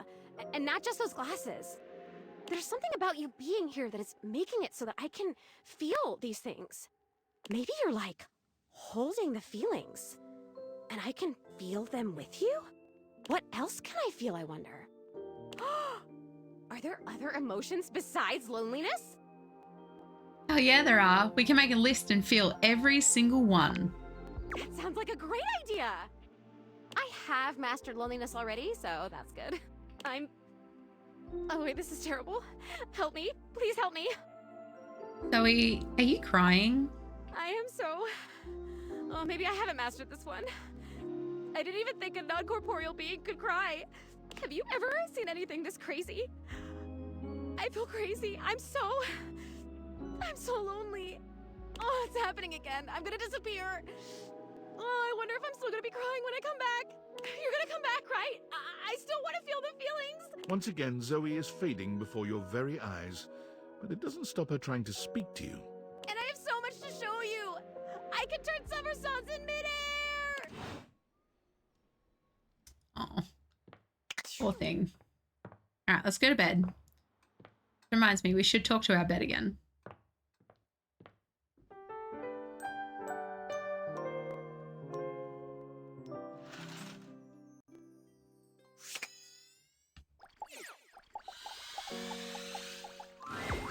Hey there. What's with that smile? Oh, nothing. You were very animated last night. Hang on! My content aware is going off. Betty is a real sensual being. Talking to her is going to get pretty intensely spicy. There will also be a little bit of horror when she talks to an old friend. You cool with that? Or you want to skip it? No, I'm okay with this type of stuff. Carry on then. You seemed quite happy about something. I wonder what sort of dream you were having.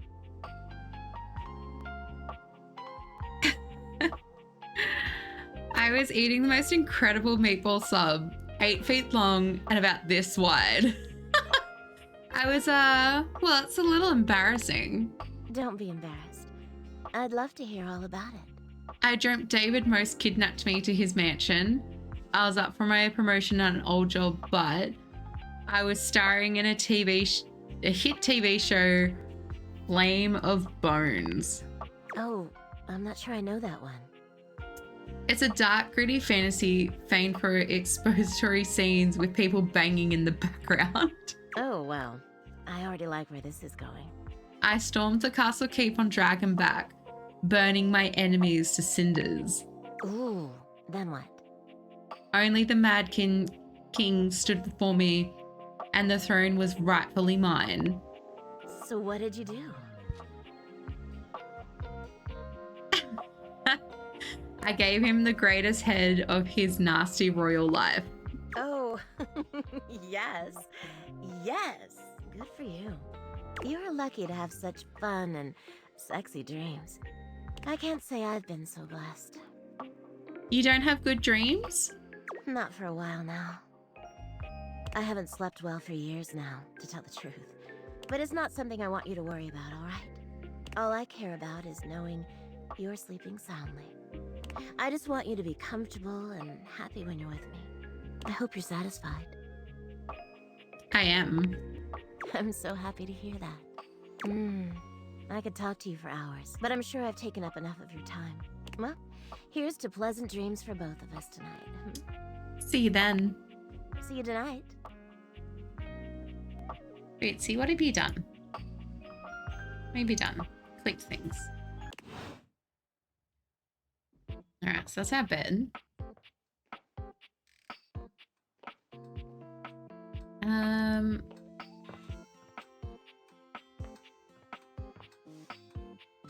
Who else should we talk to? Oh, let's go talk to Chance and let's do our G&G run. I get very confused in this house. All right. Go talk to Chance.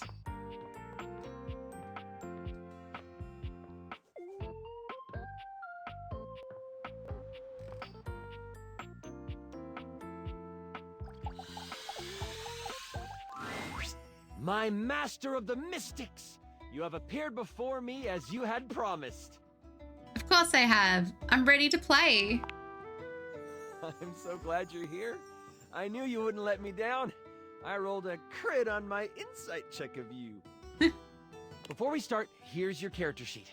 You will be playing the mystical enchanter by the name of Dewey Day Seamal, a hapless apprentice studying at the Arcana Mystica of the Bookshelf Bluffs. Looking at your character sheet, you will notice that you only have 40 health. Don't worry, it won't be that bad. Lux will be a hotshot, using bows and arrows to strike fear into foes from afar. You two will be a great long-distance duo. What? Sorry, I wasn't listening. Why does Lux have to be here? I thought we were having a one-on-one session. You'll be a hotshot? I just heard hot. Right, a hotshot. You shoot arrows. Like Cupid. OMG cute. Okay, I'm totally in. I'll wear a cute little diaper costume. You don't need to wear a costume. Too late, I'm already changing. Right, okay, that's fine. Finish explaining everything. I gotta edit this clip. Okay, back to the enchanter sheet then. You will see there are spell notches and schools of magic. No need to worry about that really, I made it more for me. Since this is your first time, I'll walk you through what you can do when the time comes. Are you ready to start? Hang on, I haven't finished posting. Okay. Yeah, and then come. Lux? Do you like this filter or this one? We're going to start.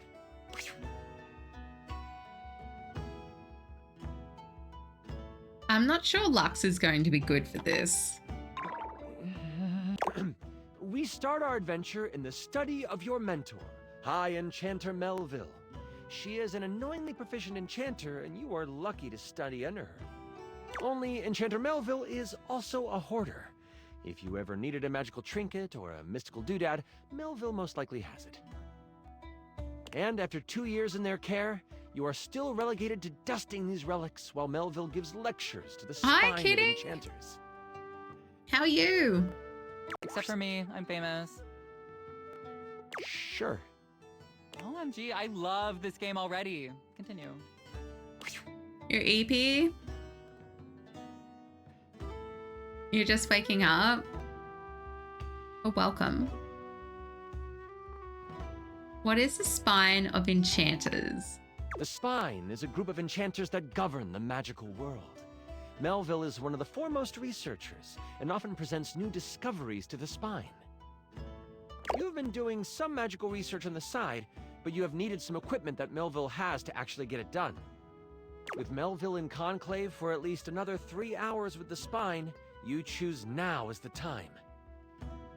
You go over to your sack of possessing, an item Melville knows you shouldn't have but allows, and you pull out your latest experiment. You found a lamp. Only it doesn't seem to do much. At least, not yet. I'll get wishes. That's your hope, anyway. I found the lamp because light and lamps and glowing. But yeah, I'll let you have it, so you're welcome. Anyway, you've tried rubbing it, but nothing works. But surely, there is something here that will awaken whatever is inside. Looking around this cluttered study, your eyes fall on a few things that might help you. There is an arcane amplifier that you've seen used a few times. There is the Cosmos Collector that can call on the stars to make things work. And there is the Mystic Manipulator, used to alter the very fabric of an item's makeup. Which do you use? The cool Cosmo Collector, duh. The stars are your best bet. You place the lamp in the deep bowl surrounded by cosmic dials and magnifying glasses. It doesn't take long for the lamp to react to the device. First, it starts to glow. It takes on a warm copper look. But then, it starts to shake. Slightly at first, but then, boom! Oh! Hello. Welcome in. I like that you came in right as he said boom. Oh, thank you so much for the follow. Psychotic Witch, what are you guys playing? Organizer. Wait, does that say Organizer? Excuse me? Tell me everything. I was like, oh yeah, Organizer. And then I went, wait a second. What is that? You were all fucking? Well, as long as you guys are all consenting and all being safe, there's no problem with that. I'm gonna have to look up this game. Can you send it to me? That's hilarious.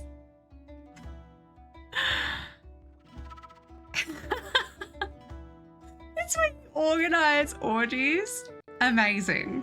Amazing. Started with the dinosaur with double Ds. Oh, I thought you meant you started your first orgy with a dinosaur with double Ds. And I was like, damn, girl. Oh, okay. Started with dinosaur with double Ds and then ended with Organizer. Right. Right. Well, thank you guys so much for coming in. Thank you for the raid.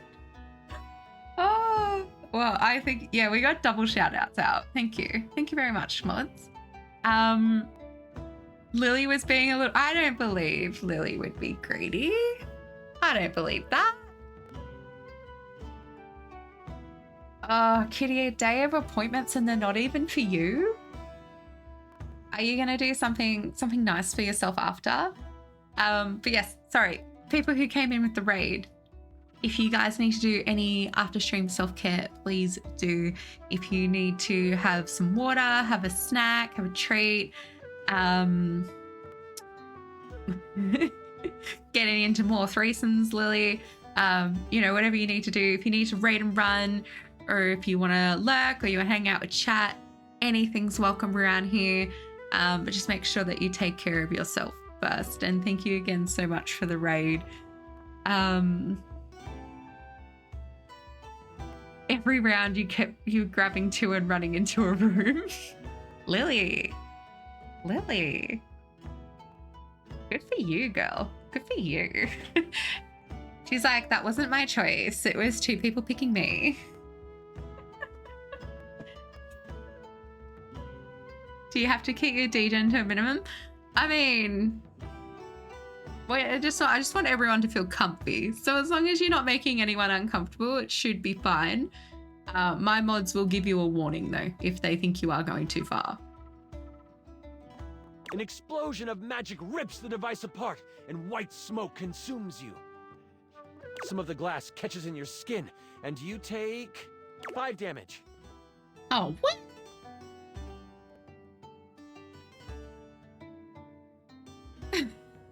Rob's head. Uh-oh. I roll to avoid the damage. What does a 1 mean? That's a critical failure. Okay, well, I just asked because I didn't roll 1. Okay, Ebs, when you can you fill up my water bottle? It's currently right next to me, but I'm drinking a lot of water. So just after you do whatever you need to do. What did you roll? The number that avoids damage to my freshly applied makeup. You wave your hands, clearing your vision, and that is where you see it. The lamp on the ground, broken in half. Oh, thanks, Ella. I was like, and floating above it, with beautiful purple skin and muscles that just won't quit. A djinn. Ooh, a djinn. You've done it! You released the djinn inside of the lamp. So, you the one who went off and set me free and all that? Hell yeah, I did. You can thank me with wishes. Look at the mess you made. Wish number 1, clean it up. I'm just gonna say you can thank me with my wishes. The djinn looks at you and cocks out a hip. This one has attitude. Ah, so we're going with rude instead of grateful then, huh? Got it. I mean, all of the responses were pretty rude when you think about And it. then look down at the broken lamp. And the one who has the lamp gets the wishes. Except there is no lamp, is there? But you owe me. Nah, can't you just be nice and give it to me anyway? I'm good. Thanks for the jailbreak. Oh, what? And with a whirl, the djinn flies out the window and towards the woods. You realize that this is bad. What? Oh my god, can I just say that this is like terrible writing? Oh, Lux. Like whoever wrote this did like a terrible job. No offense. You do know I wrote this one shot, right? Wait, really? Oh, wow. Okay, yeah, and I was totally joking. Because it's so creative and original. I really don't like Lux. Do you mind? Yeah, so we got Bunny. Bunnyella. Wow, relax. I am just trying to give you a compliment. Moving on. I've never watched any actual Critical Role, but I do like watching Vox Machina and their other one that they just released, the cartoons. Off to collect little cuties. I love you too, Katarina. Have fun. Be safe. Yeah, we're currently watching season 4. We only just realized it was out on Prime. So funny. I love it. The Mighty Nine, thank you. Thank you. I was like, what was it called? Really? Djinns have been trapped in lamps to stop them from being mischievous and using their powers for evil. Yeah, I'm serious right now. Do you like it being calling meat or person or 44 or the whole thing? Yeah, just leave the stream and go watch. Trust me. Turn the stream off and go watch Vox Machina. Actually, everyone, just leave. I can just hang out here by myself. Okay, cool. Yeah, so meat. Go watch it. You don't have Prime? Okay, is there someone else's Prime you can steal? Steal someone else's Prime. You have a tattoo of the Mighty Nine logo? That's so cool. If you feel comfortable, do you want to post it in you're in Jess's Discord, right? Then I can, if it's not already posted in there, and I can have a sticky beak. I'm Georgia, but I mean, people call me Jaw, Jojo, Jaja, whatever they want. Thank you for leaving me tab. Thank you. You can have your Prime mate. Oh. Yeah, use your roommate's Prime account. That's what roommates are for, right? You have unleashed a great force into the Bookshelf Bluffs. Oops. All of the most powerful enchanters are in conclave for the rest of the day. And if High Enchanter Melville finds out you let a djinn loose, you might as well kiss your education goodbye. Well, maybe she should have taught me better. What do you do?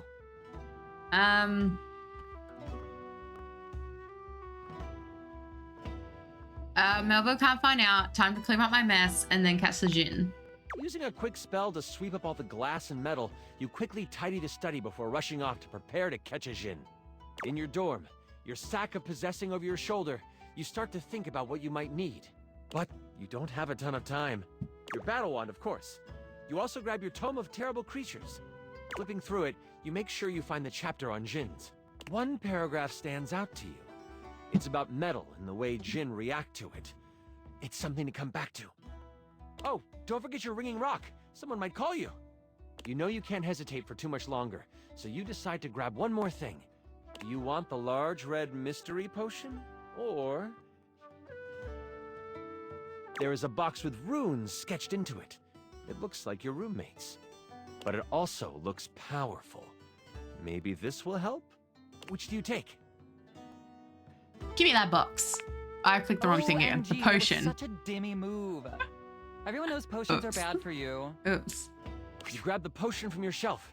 You instantly remember it was the health potion you brewed last week in class. You No, pop it I open want to and chug save it. You feel yourself recover from the explosion earlier. And then some. You get... Wow! 35 health! Everyone knows you wait until your health gets super low, then you take the potion. With strength coursing through you, you head out the door and toward the woods. Okay, so it Don't worry increased my about health. me or whatever. I'm on a cleanse anyway. You get to the edge of the woods and it isn't hard to figure out where the djinn went. A path of trees has been bowled over. The funny thing is, the path seems to be heading toward a very specific location. It is headed for the hut of the groundskeeper, Moise. Moise is a bumbling old fool, but has a good heart. If anything happened to them... Well, I won't let it. Time to get a move on. You race through the woods toward Moi's cabin. Right on the edge of where Moi's cabin would be, you see Moise. They are tied to a tree, but they aren't resisting. A tiny gnome, Moise has always been kind to you. They snuck you herbs you needed for your experiments and may have helped you destroy evidence of a failed enchantment before. I'm gonna go have a look.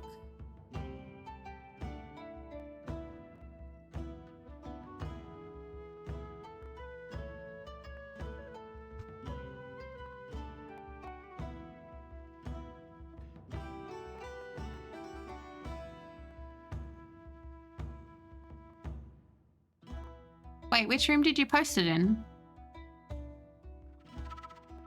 Oh no, there it is. It just took a minute. That's so cool. After show Ebbs. You gonna take off and charge your phone?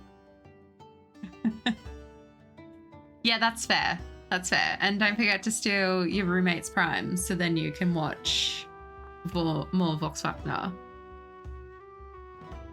I set up a drop shipping store for the gnome, leveraging my brand. And because of my incredible popularity, I offer him a 98.2% distribution split. Anyways... I call it Zodiac Herbs for astrological abundance. And we make a ton of money. Yeah, just add it to the list. List of things you gotta do. Moise, are you alright? Oh, I'm fine. You can leave me here. They said they would come back for me. They? Who's they? The tools are following the instruction of the djinn that came through here. Oh, I hope you didn't have anything to do with that. I admit that it was my fault. Hang on, wait, nobody would ever actually do that. Love that for you. Love that for you. One more thing for you to do. Love that for you. That is, like, totally unbelievable. Oh, well, that isn't good. Don't worry, I won't tell anyone. The djinn might destroy us before we even get the chance. Yeah, add the Mighty Nine too. So that's 2 things for you to do now. Love that. All I know is that the tools need my shed so they can build a throne for the djinn. They might be able to lead you to the djinn. What do you want to do? If I'm stealthy, maybe I can follow them back. You decide to stealth your way out of this one. As the tools begin to head off down a path, wood and various building materials in hand, you follow them from a distance. Every now and then, you have to stop because the trowel looks like it's looking for you. But you keep going, following them for a few minutes. Eventually, they stop. All right, time for our break. We've been working for an hour, so we're taking 10. The tools all put down what they are carrying and they begin to talk. You listen closely. So, Rick, you doing all right? This work has out of your general wheelhouse. Oh, thanks for asking, Spade. I'm hanging in there. Travel can really push a person, though. Oh, I know. Try being their cousin. Crazy thing is, I should have stayed in the glade with the djinn. Did you see all those leaves? They were everywhere. And I'm the perfect tool for the job. But no, lift this board, Rick. Put it there, Rick. The spade puts its tiny hand on the rake's arm. When we get to the glade, you want me to say something? Nah, thanks, though. The djinn seems like a fair guy. I'll talk to him, see what he can do. The trowel walks over to the rake and the spade. We're gonna head back to the shed after our break. Gotta pull some nails for Hammer. You've heard all you need to, and you head toward the glade. That's it? We find out where to go by listening? Don't be surprised if you lose subs over this writing. What subs? What are you even talking about? As you make your way toward the glade, your magical senses start to tingle. You see a few pebbles floating in midair. They float up and down, glowing a soft blue. From your education, you know this to be a ley line. It is one of many that converge around the school. You think this is why the Jinn went this way, to amass more power along the ley line. But there might be more to it than that. Still, time is of the essence. You could steam forward toward the Jinn, or stop and do some quick research from your book. You didn't bring my bottle back. you took my bottle and you never came back. Knowledge is power. Bust open those pages. Books are like sexy boob covers. I use them when I want to look like a librarian. You take a moment to sit down and crack open the book you brought with you. Flipping to the back of the book to find a ley line in the index, you quickly find your page. It says that while they were great sources of power, they can also be a great source of healing. You find a ritual of rejuvenation and you partake. You have gained an additional 15 health. What do I get? Can I have some additional likes? I feel like my ritual of foot picks should give me something, right? Nothing else in the book really helps you, but at least you feel more prepared for what is to come. With your sack on your shoulder and your wand at the ready, you venture toward the glade. You travel for another 10 to 15 minutes. It is then you see it. A glade surrounded by trees, and in the middle of it, the Jinn. He is feeding off of a ley line. Behind him is a half-constructed throne. As you contemplate what to do, you hear a magical tone. You search for where it is coming from. Oh, your ringing rock. Oh, I get it. The rock is like a phone. And after you're done with it, let me have it for a bit. Then we'll be able to get some real powers. You quickly search your sack for the ringing rock and answer it in hushed tones. Hello? Who is this? Oh, there you are. Where are you right now? That voice is one you would never forget. High Enchanter Melville is on the other end. I've come looking for you. I need you to help me in the lecture hall. We made a bit of a mess. You weren't in the study, so I figured you are done with your chores? Yeah, I totally am. Why does it sound like you are outside? Is that a ley line I hear? She can hear that? You know that Melville isn't the biggest fan of lying. You have a choice to make. Do you come clean? Or do you hide the truth from your mentor? We all know what the answer is here.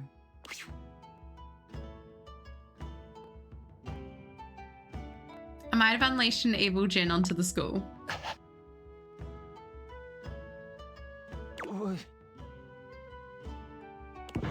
What? I just want to go on the record saying that I had nothing to do with this. The ringing rock gets so hot you can barely hold it. And let me guess, you're off trying to capture it on your own, aren't you? You hear her signature mumbles along with some choice words rolled in there. All right. Listen closely. You need to bind this stupid thing. If you do exactly as I say, you should be fine. Mess it up, and you will be blown to bits. Got it? You listen closely, taking every action to memory, and even repeating it back to Melville. First, circle the area with soil from where you stand. Then, begin an ice spell, only touch it to the ground. Lastly, recite the haiku of holding. You should know it from class. I'm on my way to you, but you must do this first. Hold tight. I'll be there soon. And don't expect to get off easy. The ringing rock disconnects. She hung up on you. None of that matters now. You have to complete exactly what she said. You start to follow the steps set out by Melville. The first thing you do is... I saw this trending. It's a circle of salt or something? Circle the area with soil. You grab a pile of soil in your hand and, staying tucked in the trees, complete your circle. The next step was to start what kind of spell? Fire! It's Leo season, and that is a fire sign. He's so unhelpful. An ice spell. The bitter cold pulses through your finger. You touch the dirt and hear it snap together. Now, the last step. What did you need to recite? This is a weird, hard magic system. I don't like it. Do you, chat? There is no chat! Do you guys like it? Do you, chat? Right, the haiku of holding. It comes to you quickly. It's short and sweet. You hear the spell complete, and you see a dome of magical energy surround the Jinn. Bits. No. Why'd you get stuck there? No. No.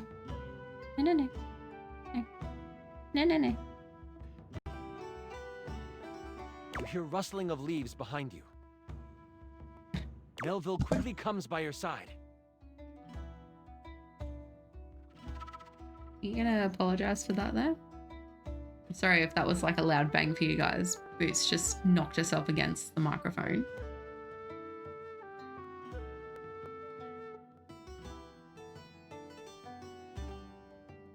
In Final Fantasy XIV, someone's referring to a raid party as Chatner got old. See, I can imagine. The ringing rock has tracking now. Ooh, that's good for location tags. Boots, darling, please don't lay on the keyboard. Not the point. Can I continue now? Yes. She gives you a smirk and a nod. I see you tamed the thing. The Jinn puffs up. Psh, no one can tame me. Melville gets a very serious look on her face. We'll see about that. Stepping toward the Jinn, Melville holds something in her hand. It's a lamp. Not just any lamp. One covered in runes and etchings. You'll have a choice, dear Jinn. Enter the lamp and be trapped for all eternity. Or join me. Join you? Melville speaks to you without taking an eye off the Jinn. With the Jinn by my side, I would be the most powerful enchanter there ever was. I shall have his power, one way or another. Oh no. The lamp starts to glow, and the Jinn begins to be sucked into the lamp. Make your choice, Jinn, she cackles. Make it now! The Jinn, with a panicked look on his face, shouts, I'll aid you! My power is yours! Whoosh! A flash of light overtakes you. You can't see, but you can hear energy most intense flying around. Before you floats Melville, but she is huge. The Jinn has fused with her, and she lets out an evil laugh. I made a mistake, guys. I should have lied. Before I go on, I should tell you, this is the part where I would, like, monologue as Melville. Is it cool if I do that? Yeah, totally. I'm gonna monologue too. Oh, for heaven's sakes, Lux! Do it in another room at least. Fine. Oh, no doubt. Monologue away. Aw, thanks. Melville lowers down onto the ley line, seeming to sniff the air that radiates with power. I know you can sense it. The power this place holds. These grounds hold a wealth of energy.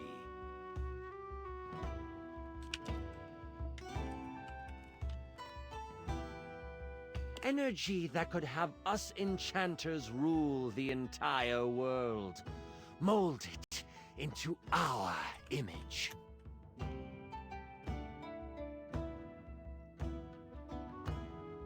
Could you imagine if every place was as ideal as Bookshelf Bluff? A place where learning was the only goal? It would be glorious, wouldn't it? If only we could make that happen. Oops! We can! The thing is, we've always been able to. But the idiots of the Spine want to make sure we use our magic for good. What good? The world is full of evil all around us. From the Shoelace Shores to Cantalopia, evil is everywhere. But we can make it ideal. I can now make it ideal. What I will do will not be found in books. It will not be found in scrolls. The world will learn the peace we have found here, and I will force them to. There is you. You know my plan, and you could stop me. I can't have that now, can I? Oh, what a pity. It seems I must finish you now. Melville begins to float again. Sling your spells if you want. At least you will die knowing you tried to stop me. Melville flies at you, a spell spinning in the palm of her hand. Only she hasn't quite got used to her new body and powers. The spell goes wild and crashes into a tree. The tree bursts apart, giant splinters flying everywhere. One hits Melville directly in the arm.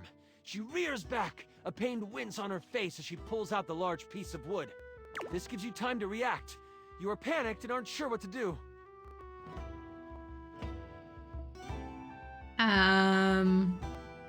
Where the hell is that lamp she You bought? sprint for the lamp Melville left on the ground. Upon touching it, you see it is covered in runes. A quick scan shows you they are runes of capturing. Put that down, Dewey. You don't know what you're doing with that. Melville is scared of this thing. What do? I start reading the runes out loud. You are instantly glad you paid attention in runes class. The words come flowing from your mouth like water, and with each word, Melville gets pulled closer and closer to the lamp. Stop! You don't have to do this! I won't kill you right now! It is obvious she has never known humility. As she gets pulled in toward the lamp, you hear a voice next to you. Well, ain't that something? You look away from Melville for a moment, and you see Moise and the tools appear beside you. The travel groans. You destroyed all the works we done did! This distraction, though momentary, makes you slip on the pronunciation of the rune Slimpumplach. That's a hard one anyway. Melville uses this opening to fling a spell at you. It makes contact, hitting you for 15 health. I hide behind a tree and film the encounter, commenting as I do. As you are hit, the lamp flies out of your hand, and Melville goes to catch it. Only, it burns through her hand. Aha! Jinns are weak to metal. The memory of the tome comes back to you. Good thing you have metal tools right next to you. Could you imagine if I had to read out all the runes? If that were, I would just be like, you guys can read that off the screen. Lend me your steel, you tools. I don't know about that, Trowel protests. Moise picks him up and hands him to you. Here you go. He's mouthy, but does good work. You lift the trowel like a magical focus. A grayish silver orb of pure metal collects at the tip of the trowel. This is kinda awesome, Trowel yells. And you unleash it toward Melville. It rips through her, leaving behind a ring of smoke where it made contact. You've never done metal magic before, so you aren't sure how to summon it quickly. This leaves enough room for Melville to counterattack.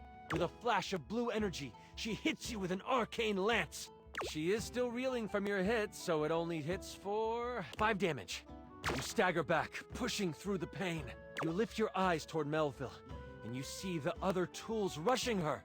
Lux, are you going to help? Someone has to live to upload the tale. I'll be back here. You get a few swipes in before Melville starts to grab them by the handle and snap them in half.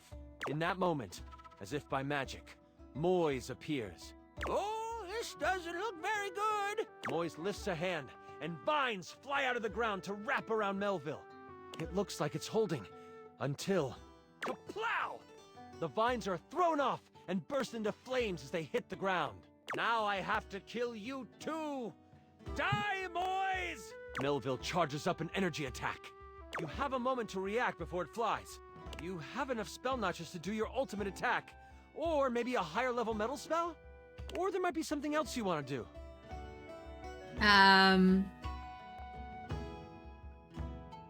So much metal, I spike my hair, please. You simply need time to pull enough metal into a good attack. Trowel senses what you were trying to do.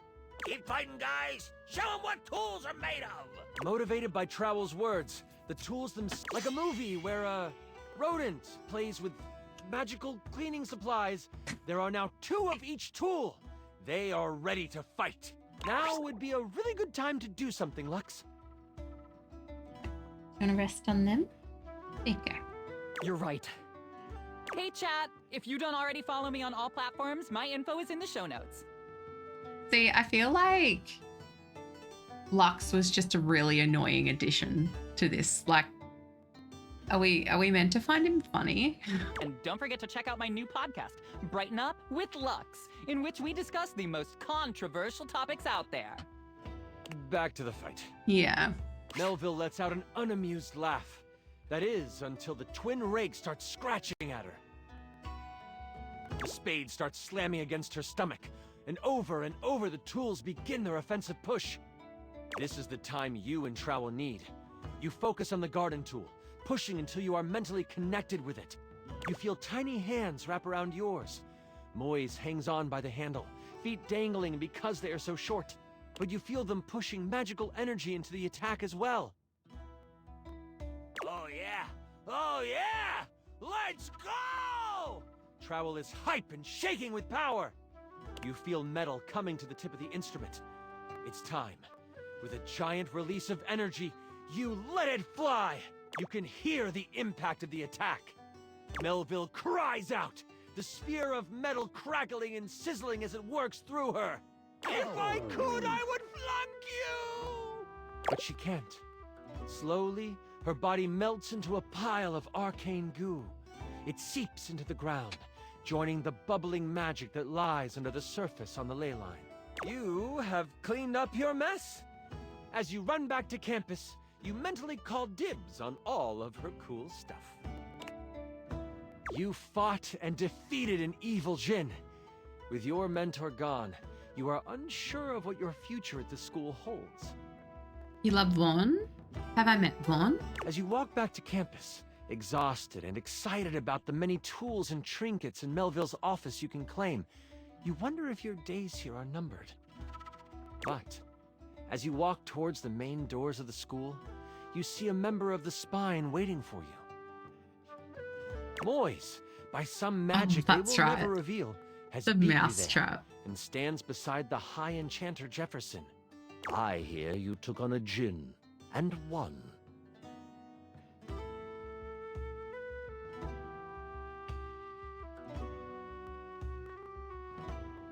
No, that was Chance doing a voice. I got lucky. And you used metal magic. That, my child, is a rare deed. You have accomplished more than you know. We in the Spine hereby declare your tuition free. You may study under any enchanter you choose. That's awesome. The hero of Bookshelf Bluff must be trained up, for you have the makings of the most powerful enchanter to ever live. We shall foster your potential. And with those words, a smile appears on your face. This is not the last time the hero of Bookshelf Bluff will be asked to sling a spell for the protection of the school. But that's another story. And I went on to be the most famous, sexy, popular, sexy, smart, popular lamp in Bookshelf Bluff. I just... Perfect, thank you. You were amazing! The way you just... Sorry. I'm just so excited with how much fun we just had. I'm floored by you. Thank you. Listen, that was pretty much perfect for me. You are pretty much perfect to me. And if you are ever wanting to roleplay again, in any way... Yeah, I think so, Ella. He wants to roleplay with me in any way of my choosing. Let me know. We could move from the character sheets to the, other sheets? He has to get in line. I understand your insinuation and I'm all for it. Yeah. The one is Ebbs, me, then Chance. I mean, it was Shadow Lord, then Freddy, but they've upset me. Until next time, you mighty hero, I'll be waiting. We forgot about Dorian. Return. Chance loves me, guys. Holy crit! You maxed out our relationship status. It's our first love, guys. Chance is our first love. What did we get? Ooh, my charisma. Seiko once accused me of being too charismatic. You see what that says? Hold on, let me move me. Let me just get rid of me for a second. I'm appealing. Yeah, appealing. What was it before? Not effective but cute. I'm now appealing. I'm also humorless, naive, unruffled, sensitive, and appealing. Yeah. Yeah. What? Bruce, how did you do that? He was so annoying. Oh, he loves me. Guys, let's talk to the book again. I've written it! The tome! Pretty heavy, but worth the effort. Okay, see, I was worried that our chat with him didn't save. It's not enough that we've written this. One should always check in with the hoi polloi before publishing. So, I've brought along my favorite friends to bounce ideas off of. Who? The wall, ceiling, and floor, of course. Of course. Who else would be a support group, darling? Oh my goodness. I've met the floor before. Look at that big beefy man. Is Ellie here to see the big beefy man? Here it is, my very own book, written by myself with help from the human. And the name of the book is? Why, you can read the name on the book itself. It's just always nicer when the one presenting says the title out loud.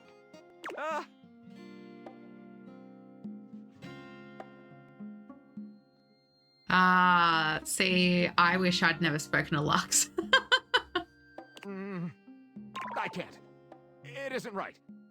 You say it. Me? Why would I say it? Florence? Oh, I'm not good with crowds. Whoa. Thank you for saving me the trouble, Wallace.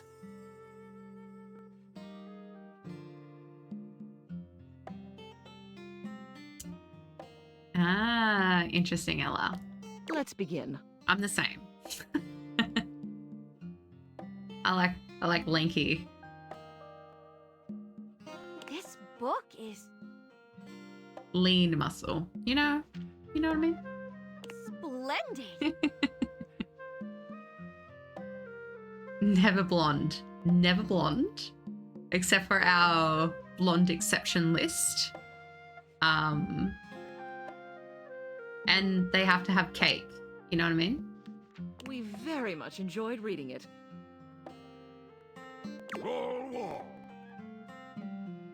Perhaps it is not true literature, but it should sell quite well in today's marketplace. Thank you for your support. It's what we do best, Lyric. Sure, Ebs. Sponge cake. Oh, Ebs.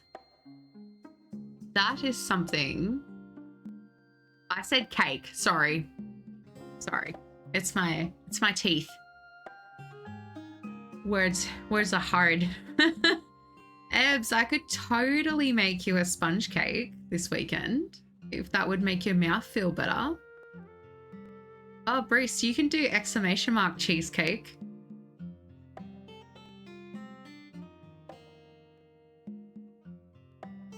Is this the Krusty Krabs?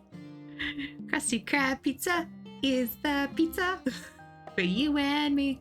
Do you like cheesecake at all? I love cheesecake at nighttime. Real late at night, top it off before you go to sleep. I don't know if you guys think that's funny, but I was trying to find something funny to do for SOS cheesecake. That came up. I laughed so hard. Aww. Hi, Millie. How are you? Well, should we go ahead and publish? Absolutely. Marvelous. I'll submit this to Mac right away.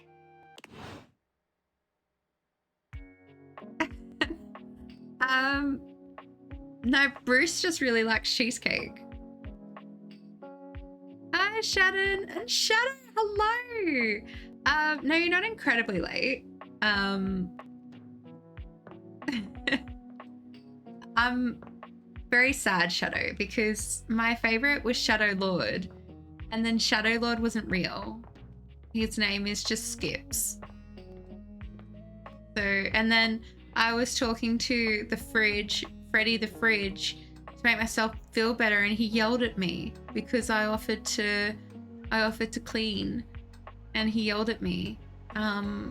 So I'm not very happy at the moment, but our Chance, who's our D20 right here, he is in love with me after I did a really good G&G playthrough. So he and I are in love. He's our first love.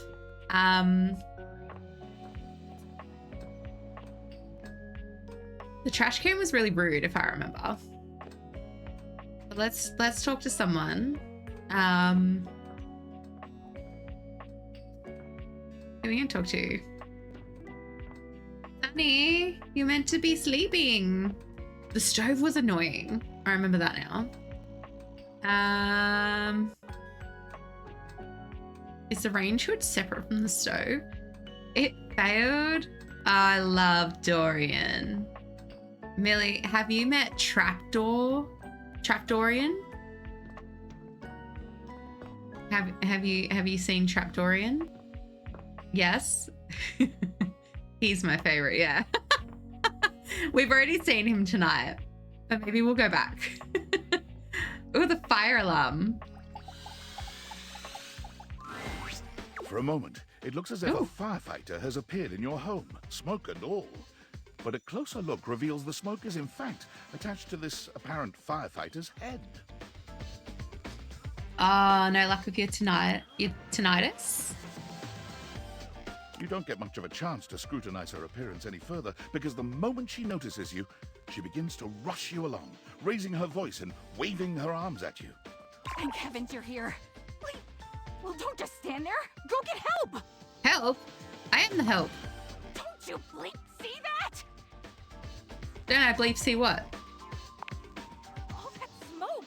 It's everywhere. And where there's smoke, there's bleep fire.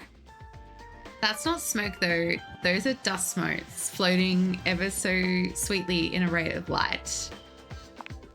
Oh, that must be so frustrating, What Sunny. that is. Whoops. I guess I might be a little jumpy today. Bleep.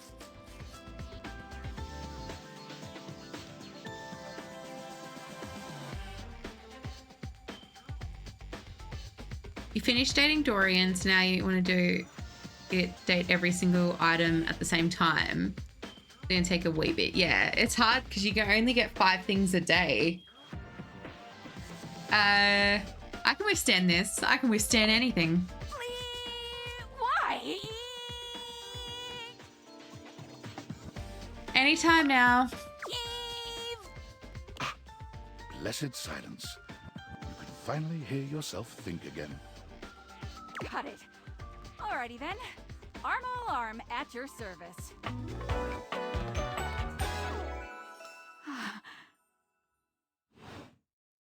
Whoa there! My content aware has given me a tickle. Arma has gone through some trauma and might even have more in store for her. It could be triggering for people who have dealt with trauma, suicide, and other violent acts. And in certain paths, there could even be addiction struggles, eating disorders, and, well, fire. If dealing with that kind of behavior in a light way is disagreeable, I wouldn't recommend this one, that's for sure. You cool with that? Or you want to skip it? All right, if you guys are uncomfortable with any of that, just mute me. On with the show. Mute me and look away. What's that? Couldn't hear you for a sec. Arma alarm at your service. Hi there, Amma. Nice to meet you. You too. So, what brings you around here? Thought I heard a noise, a sort of loud beep, if you will. Oh yeah, that's part of my job. You see, I'm here to protect the house from fire. Take a look around you, at everything you love. Now just think. If you're not careful, it could be gone in an instant, consumed by raging flames. I've got to stay vigilant at all times. Wow, a real life hero. I admire that. Some people don't get how hard it is to have a job like mine. I like that her hair is smoke. You have to be constantly on the lookout for the slightest sign that something could be wrong. Bip! If I let my guard down, even for a second, this whole place could be turned to ash. I've seen it happen. I respect your discipline and sense of purpose. I'm glad to have you around. I appreciate that. It's a tough job, but I feel like it was what I was born to do. Anyhow, I ought to get back to it. Bip! Come on back soon and maybe we can do something together. You take your leave. Okay. How many have I found so far? So I found 45. So there's Skylar, who I can't figure out how to talk to her, and I'm sick of it just being in a loop, so I haven't tried again. There's my phone. Dorian. Okay, so I have a dumb question. Can you change their status? Because he like would just friend zoned me super quick and like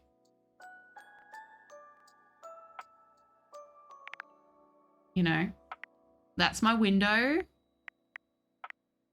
That's the office chair. That's the lights. That's my aircon. That's my clock.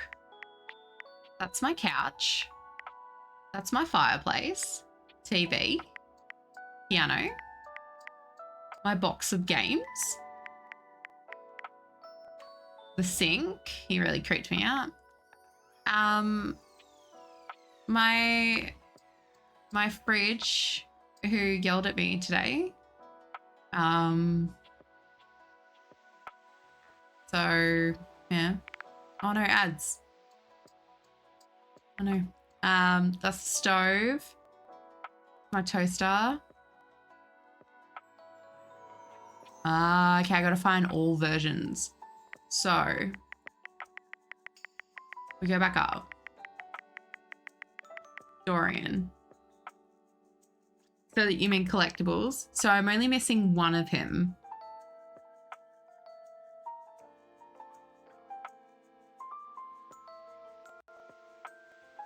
Ah, it tells me. Speak to Dorian in the kitchen. All right. Okay, we'll go talk to Dorian in the kitchen. Okay, so that was my toaster. That's the coffee machine. That's the trash can. That's my mirror. That's my toilet. That's my shower. That's my towel. He was my junk drawer. Yeah, my junk drawer. Here's my books. Aw, it's my Chansey. Not the Pokemon, but my D20. Maggie, the magnifying glass. That's our fire alarm that we just met. That's my bed. My sex toy. It's my washing machine, my dryer, the hamper, my dirty laundry. It's my gym equipment, my fan, my key, the rat trap, the safe. Oof, you guys like a dommy mummy. That was her. What was she again? I think she was like my antiques, like my collectibles. That was the steam in the shower. The ghost. Memory. She was my memories. Thank you, Shadow. Shadow Lord, who actually turned out to be... Oh, I don't want to achieve a hate ending with him. Skips. Yeah. So he's no longer Shadow Lord. He's now Skips. Doug, who is my dread, and I dread talking to him. That's my nightmares. And they're 3 new people. Yeah, so I found 45. So let's go talk to Dorian in the kitchen. Oh my gosh, I'm so bad at steering. Okay. I'm guessing it's this door? Right. No. Is it this one?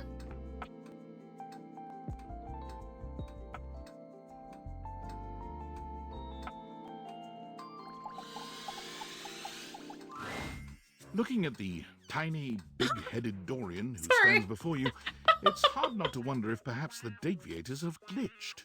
But a quick inspection does seem to show they're working just fine. So tiny. What are you looking at? Nothing. You saying I'm nothing? Ooh, no. I'm still a door, not a cabinet, not a hatch. A door, just as much as the rest. Understand? I understand. Good. I'm an adult. I can contain my laughter.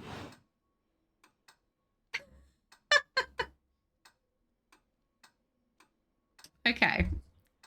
Let's go to bed. No, Ella, I'm joking. I actually still think he's kind of cute. He reminds me of Sebi. We'll go talk to him again.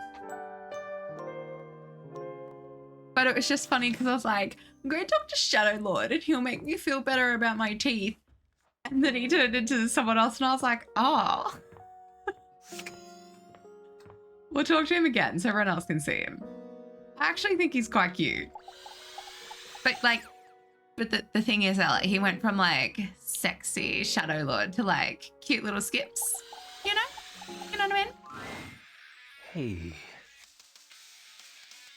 Good evening, oh dark and powerful one. You don't have to do that. But you're the Shadow Lord. If I was so powerful, you'd be a shadow. We can still be together, you know.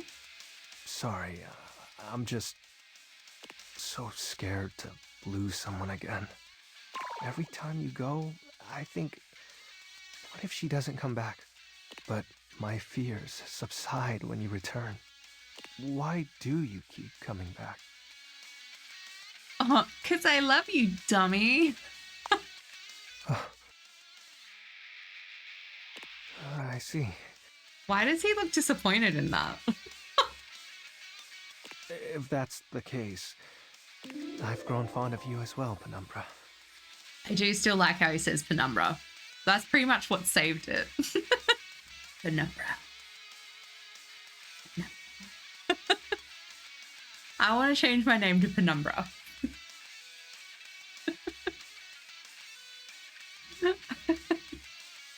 I feel like I should just make that a soundbite. It's just Penumbra. I think of you always throughout my day. An eye of you through and beyond my nights. This is lovely. Your warmth. You're so cool, or you're such a dork. You're so cool. Now, what sinister ideology shall we deliberate on tonight? Aww, Skips also loves me. Ella, I still stand like that. I was a blonde emo kid. Not a phase, Mom. Oh, my smarts went up. I'm keen. So I'm humorless, keen, unruffled, sensitive, and appealing. That sounds about right, don't you guys reckon? I feel like the sass is wrong, though. Okay, well, there we go. I felt good talking to him again. You know who... Proudly forever my own climbing gear. You know who we haven't spoken to in a hot minute is our shower. Let's talk to our shower. Let's see how his singing contest went. The time has finally come. After days of anticipation, it's time for Johnny's debut performance on American Maestro. I've got the stream all set up for you, so don't mess with it, all right? Oh, they must be our computer. Stream? Do I look like a fish to you? Just don't touch it, okay? Your program should be starting soon. Johnny seems surprised to see you. He looks up from the smartphone he's been squinting at to greet you. You came back! After the, way I behaved during our last date. I rightly didn't expect you would. I wanted to give you an opportunity to apologize to me. Yeah.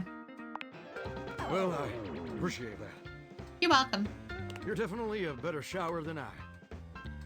And I'm really glad you came back.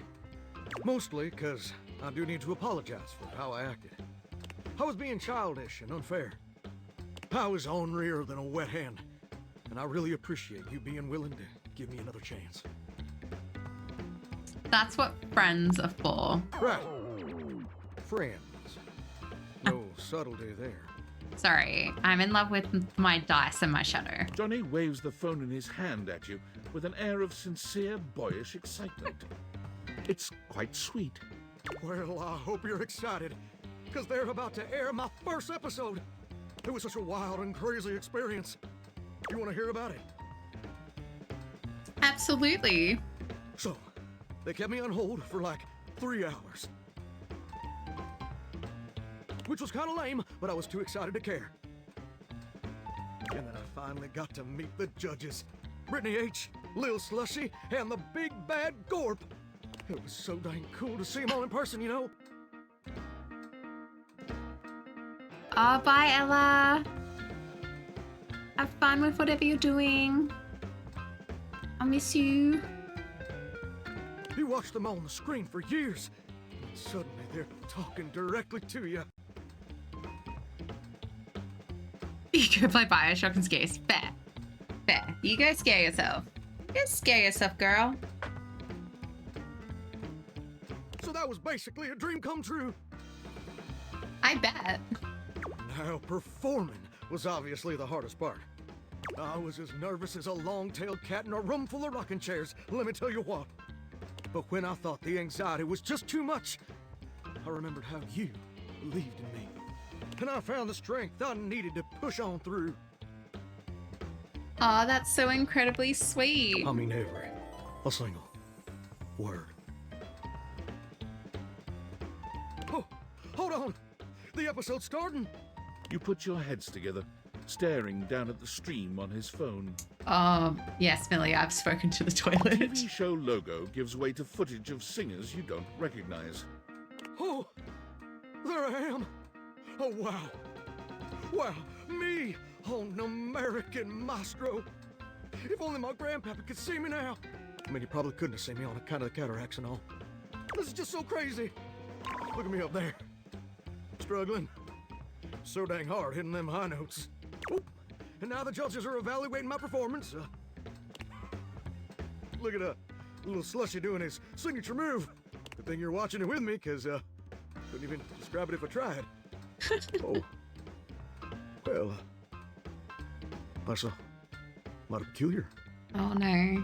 Johnny's smile fades, slowly replaced by a more somber expression. Well, looks like they put my performance in a montage of, I guess, joke performances. Oh no. Like all the singers they think are so bad it's funny. Like they're making fun of me. But that can't be right.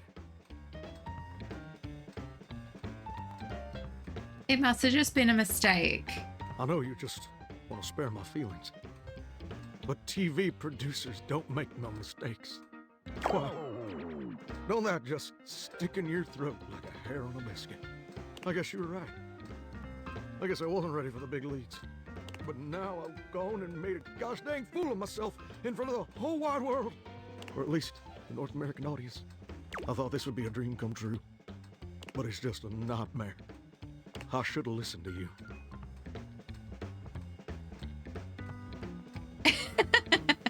Everyone should definitely listen to me about everything. Let's say don't be so hard on yourself. It's tough. I feel like my whole darn world's been turned inside out. I still really love to sing, though. It's a wonderful part of you. Don't let anyone ever change that. You're right. Maybe being a world-famous singer ain't in the cards for old Johnny Splash. Maybe that's a dream I've got to show some grace in letting go.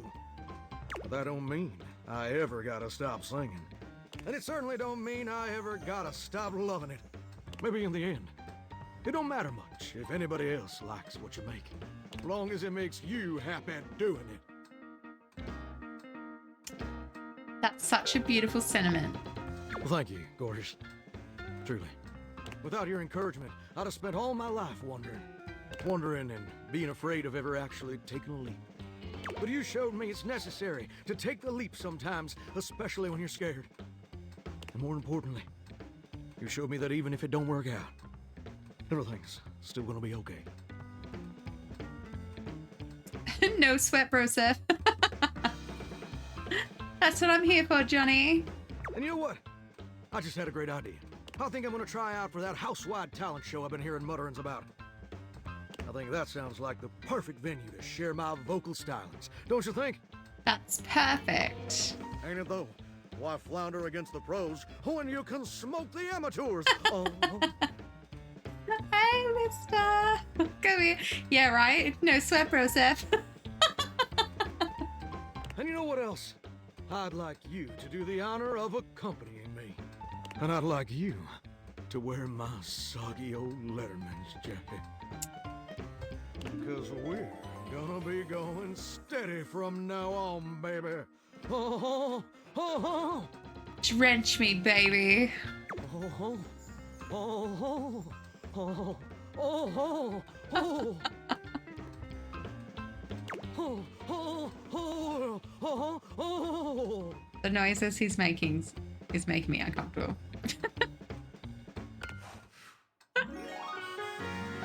Love. I think because you didn't join the scramble, that's why this didn't work. Hey, got my sass up to playful. That's better. So now I'm playful, keen, unruffled, sensitive, and appealing.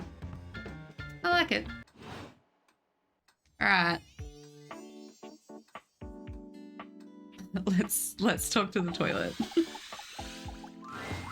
You return to Lil Crapper. Are you ready to test your flow? Yes. Okay. Yeah, that's what it sounded like, Millie. It was a bit You bit know how much. to rhyme, but rhyming is not everything. I mean, when you are crapping, you need to make sure your lines flow together. maybe I just have that effect on him, but I was like, The smoothest rhyme isn't really smooth if a rapper don't know how it's used. Ha! It's about delivery. It's about confidence. But it's also about not being terrible, so remember not to be terrible. I won't. I'm confident. I don't need any lessons from you. Lil Crapper, he is not impressed by your bravado, but he will continue to the art of the matter. Before we begin, we need a scene, something to rap about. Luckily, Lil Crapper is a genius who has prepared for moments like this. He keeps a series of freestyle prompts written on sheets of paper in a cistern so he may style on passers-by at any time.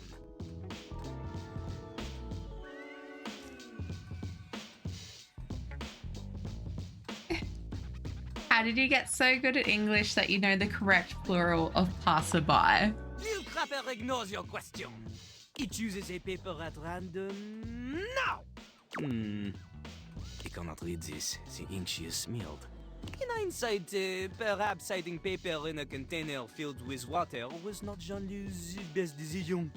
You know, I feel like Jean-Loup is a character in like reality TV that I watch who I hate them at the beginning and then they slowly become my favorite. I like warm up to them. I'm like, you know what? Yeah. The prompt is disappointment. We start easy. Lil Crapper will give you the first 3 lines of a verse. You must complete it. It's not just about rhyme. Consider Lil Crapper's syllable count. Consider the flow. And remember, one mistake and you are dead to him forever. Hey, those are high stakes. C'est parti! You little Jean-Lu yourself? Walk into the bathroom early morning, everything is fine, then without warning, suddenly your ass above her feet.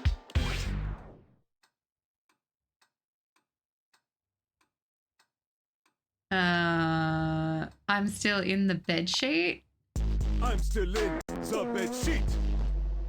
No, no, no, no! I am still in the bed sheet. You can't follow up with that. You have to fill beats with pauses. Terrible. You piss on both your bed sheet and the concept of rhyme structure. Lil Crapper has seen the extent of your abilities. He is no longer interested in you. He already has to deal with enough of your waste. He does not need your terrible rhymes on top of that. Casse-toi. Hates me. Wow. Wow. Yeah, well, fuck you.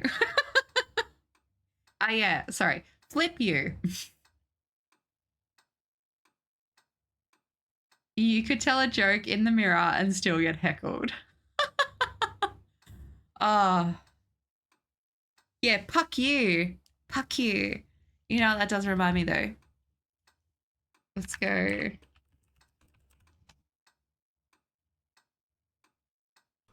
Boom. Roasted. That's what just happened to me. I just got roasted. Where do I begin? You crapped the bed. You're shit out of luck. You really pissed him off? I could go on. Now, flush that relationship away. A well-dressed figure saunters into the room, tossing his locks over one shoulder as he shoots you a look that makes you shiver. Oh, so I got the DLC bird, so I think he might be part of the DLC. There's an aura of danger about him, as if he delights in the misfortune of others, and is eagerly anticipating yours. Well, well, well. I can't believe it. You really did it. Did what? You got dumped, kid. Majorly rejected and just tossed to the side. Thanks. You're so welcome. Who are you and what is your deal? He places a hand on his hip, giving you a knowing look. Shadow, I was talking to your friend, Jean-Lu, and he didn't like my rhyme, so he decided that he hates me. And then this guy turned up. I'm a hot topic.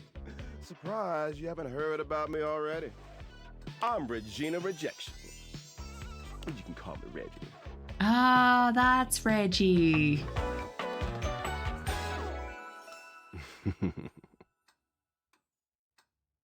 Yeah, I'm just in a rivalry against my toilets. Jokes on them. I just won't talk to them. Regina, isn't that a lady's name now? What do you want? Me? I like to come in every time you get a hate ending and take in the sights. It's kind of what I do, being rejection after all. So you appear when I get rejected. I like to think of it as a nice consolation prize. It's just fuck me. So, does this mean I can see you again? Oh, don't worry. I'm always just one rejection away. Listen, bitch. I'm giving you special access to me here on this app I'm putting on your phone. Have a chat anytime you like. Reggie takes your phone, typing something into it. He turns your phone back around to show you a funny little icon that looks like a broken heart. Oh no. Bootsy. Off the keyboard. Off the keyboard. Okay. You were being so well behaved. Are there games on it? Yeah, damn good games. It's got all the dopest shit. He hands your phone back to you, shooting you a sleazy wink. I'll be there dreaming of your next rejection.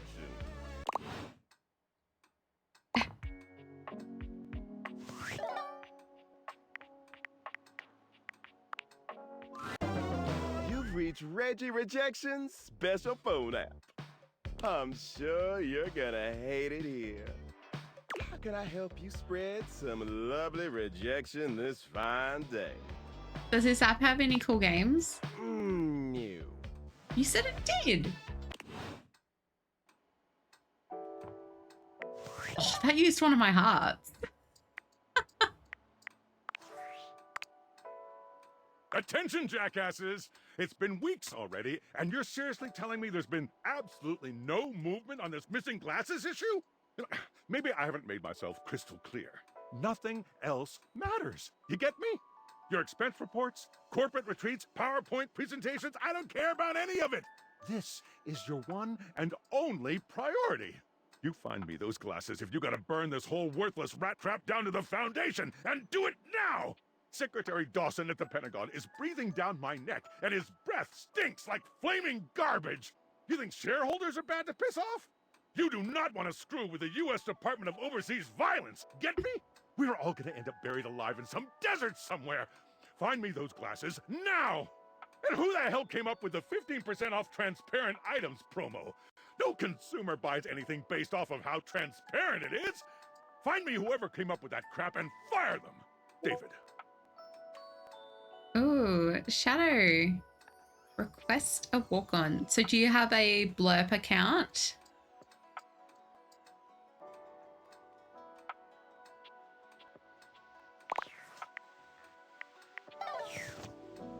Wait. There's like heaps of apps on here. All right, who else should we talk to? Yeah, so if you just send me, or just send me which one you want, I'll add it for you to have a walk on. So then the way that you use the walk on is you go to the extension and the menu and then walk on, and it should be there. So if you send that to me, I can organize that for you for next time. Who should we talk to?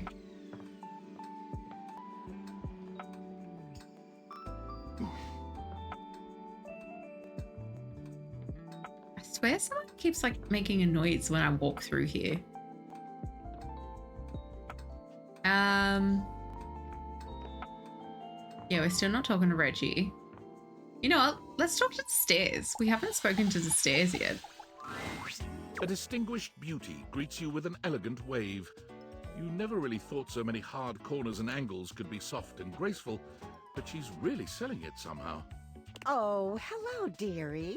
Mind your step. I'm getting a bit creaky in my old age. I'm working on it, mind you. I'm Stella, your quickest way up and down between floor and ceiling. Airway calling! Stella!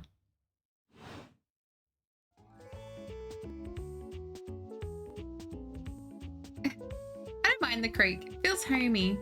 Well, aren't you a sweet summer thing? I appreciate the sentiment. Still, one step at a time, all right? Just in case. And step and step and step and step. Ebbs, are you watching the footy the Knights are playing? There's 10 minutes to go and they're winning. At least that's what they say. Oh, good. One step at a time. That's the way. Step on through. Those bastards. I'll be on my way. Yes, of course. Sorry to bother, dear. You're not a bother. Oh, bother. I've been a bother, haven't I? I'm sorry. I'm just...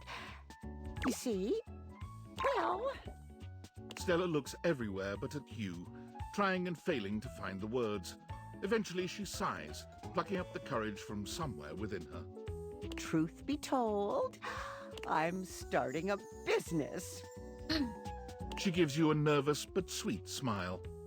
That's great. Congratulations. Oh, thank you, dearie. It's all a bit exciting. I've never really had a thing like this before. A project, a goal. Never really thought I would, truth be told. You know, if you were interested, I could get you in on the ground level. Tell me more. Oh! Stella looks almost touched. Really? No one's ever said that. Well, now I'm all a bit frazzled. Sorry, dear. I'm very grateful. It's just, I've not gotten this far before.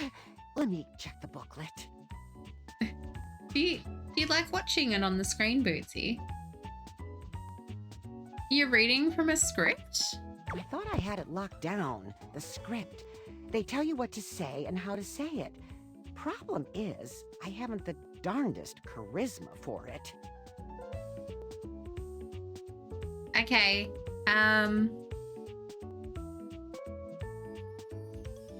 Yeah. I'll take a break. And then Steps to success. we can make How sure to sell that sail and change your life, generate passive everything's income nice and quiet for you to go to financial bed. freedom, all from the comfort of your own home. Stella pulls out a pamphlet from deep in her bag. I memorized that part at least.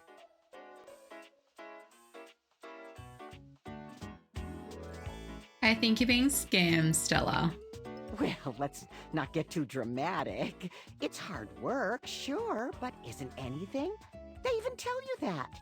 Step 37. Not everyone will make it, but drive and passion are the fuel that fans the flame. Patience is a virtue, and success is for the virtuous. Doesn't that make you want to get to work? Does it make you want to get to work? Yes, actually, it does. Make something of myself. I think it is, Shadow. Oh, I really have gone off track now, haven't Steps I? to success. Booklet or not, this is a mess. Look, dearie, I'm so sorry to ask, but could you come by again someday soon? Give me another shot. I'm still working on my nerves. And there are really a lot of fancy words to learn. I'll throw in a free sample. Gotta get rid of them somehow. All right. I'm just going to take a very quick break. Make sure that I'm not going to keep Ebbs up with the lights and everything. So I put on some nice music for you guys. Yeah. And I'll be right back.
Checkers.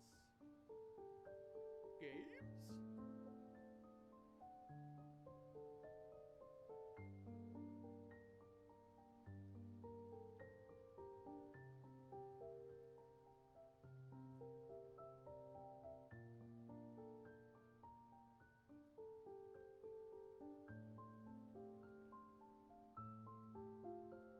You win.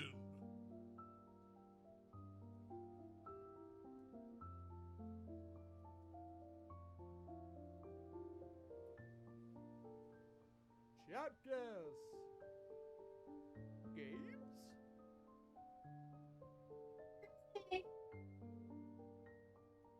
Yeah, cat day.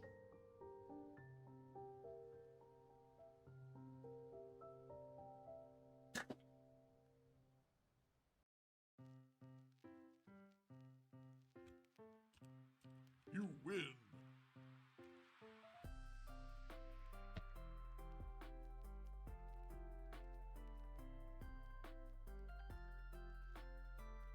Chapters. Games?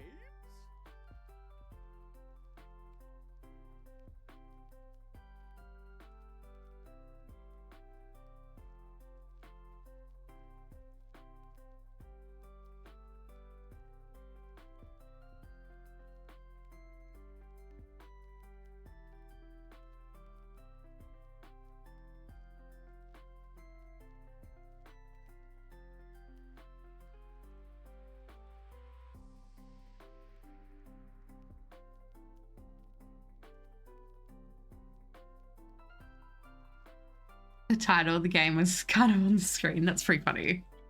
It's funny when it does that. Oh. I thought this was going to be Diablo. Maybe it's not Diablo. Nah, it's not Diablo. Ebbs would have been able to tell us that one.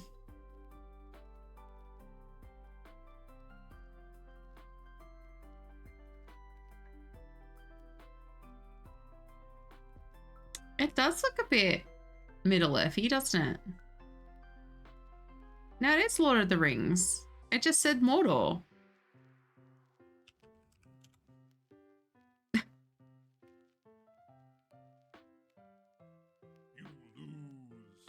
Middle-earth.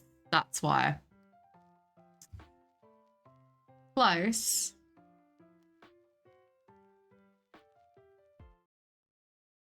All right, let's go to...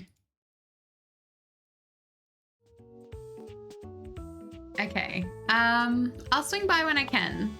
Oh, you're a sweetheart, dearie. Thank you. Like, I don't want to be mean to them unless they're mean to me, but, you know, you're being scammed, babes. Okay.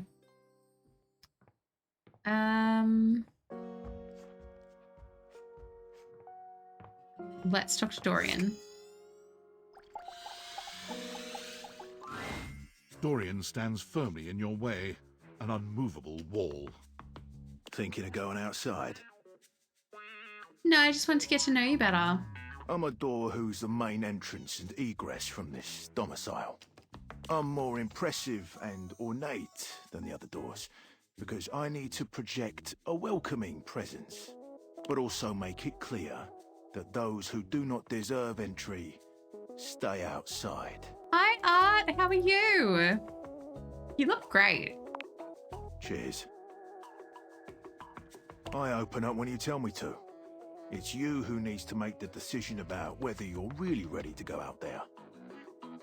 Just vibing at 5 a.m. After all, you're the only one who knows the reason behind why you tend to stay inside these days.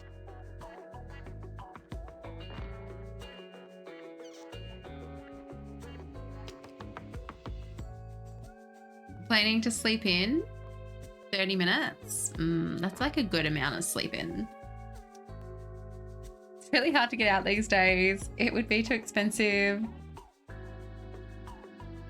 I just want to meet more dateables. If I leave, then the classes might go away. I'm just going to say it's really hard to get out these days. That's right.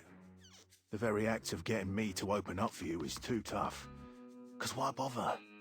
Outside is chaotic, full of bonkers people.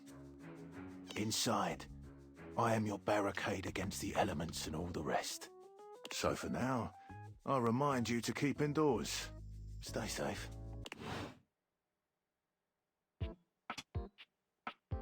You reckon he's a spy? I think he just wants to keep me safe.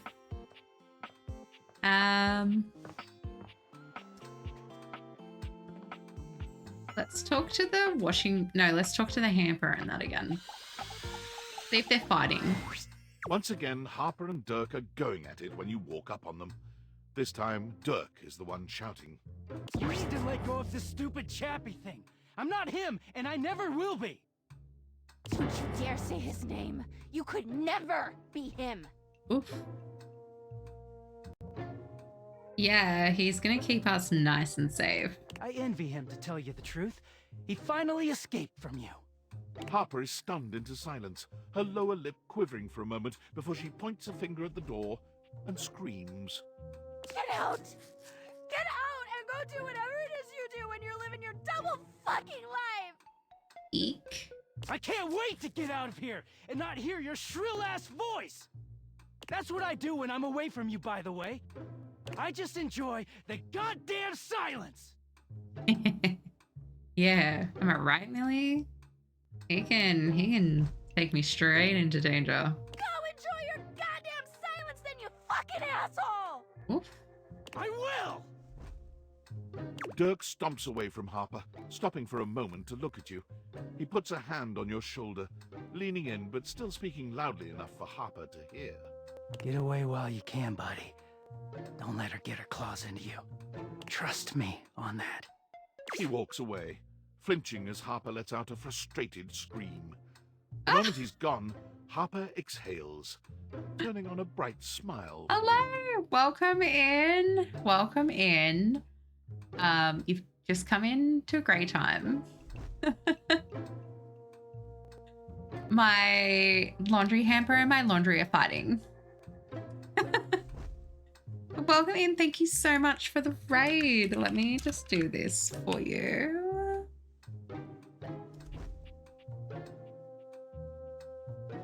Oh, you're playing Animal Crossing? New Horizons. Oh, man. I did the dumbest thing. I restarted my island. I got so overwhelmed. I just stopped playing. But welcome in, Raiders. Thank you so much for coming in. My name is Georgia, and this is normally where I say I'm a Stardew Valley streamer. But I got Perfection last week, so now we're just playing Date Everything as like a bit of a palate cleanse. But yeah, thank you so much for coming in. If you guys need to do your after stream self-care, you know, have some water, have a stretch, go to bed, whatever you need to do, please do so. If you want to hang out here and chat, or if you just want to hang out here and lurk, whatever you need to do is okay by me. But yeah, if you want to hang out and watch the objects around my house, I already have, is it 2 or 3 that love me? 3 that love me, 1 that hates me. Yeah, but that's where we're currently sitting. But yeah, thank you guys so much for the raid. All right, well, let's get back into Harper and Dirk's fight. So she's going to pretend to be happy for us. I'm so sorry you had to hear that. Dirkie just gets so grumpy sometimes. Okay, we're going to take Dirk's side.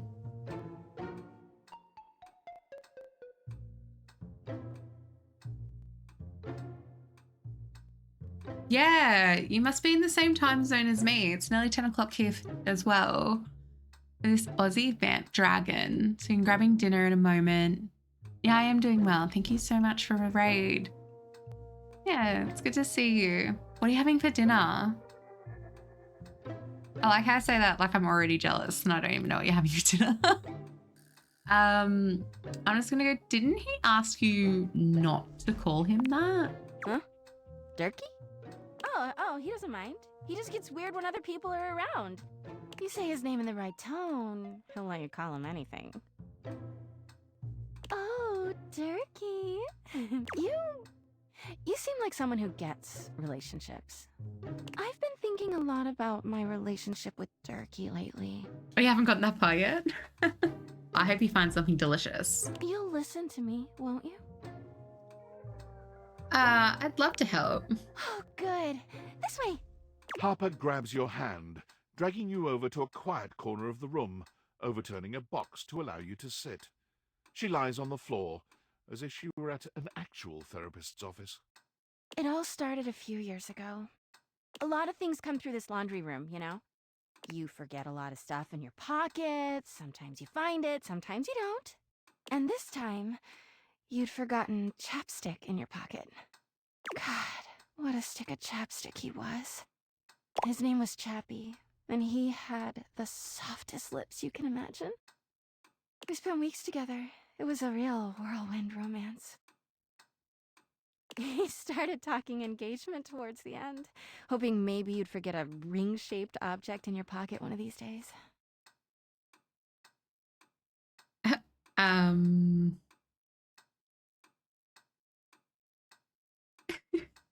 You're about to have a Hot Pocket as lunch? Yum. Sorry, but the only rings in my pockets were candy rings or onion rings. Don't remind me.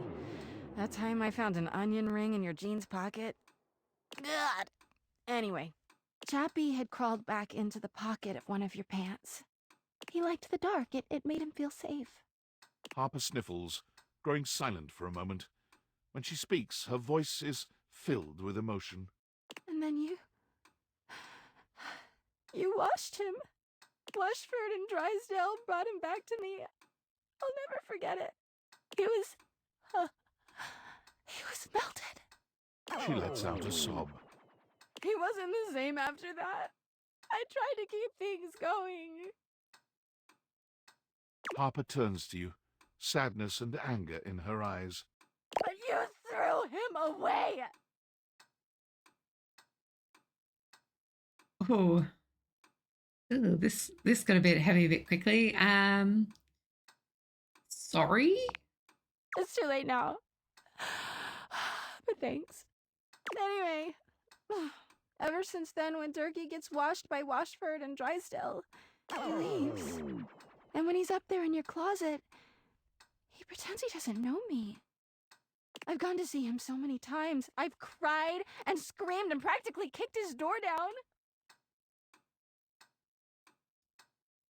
Why does he ignore you? 'Cause he's a low-down, dirty cheater. Okay. I know that Durkee is cheating when he's up there. He calls himself Clarence and acts like he's so cool and above everybody else. Oh, thank you for the follow. Tell the truth, Durkee. Thank you for the look. I know you and those Hanks are getting it whenever you're up there.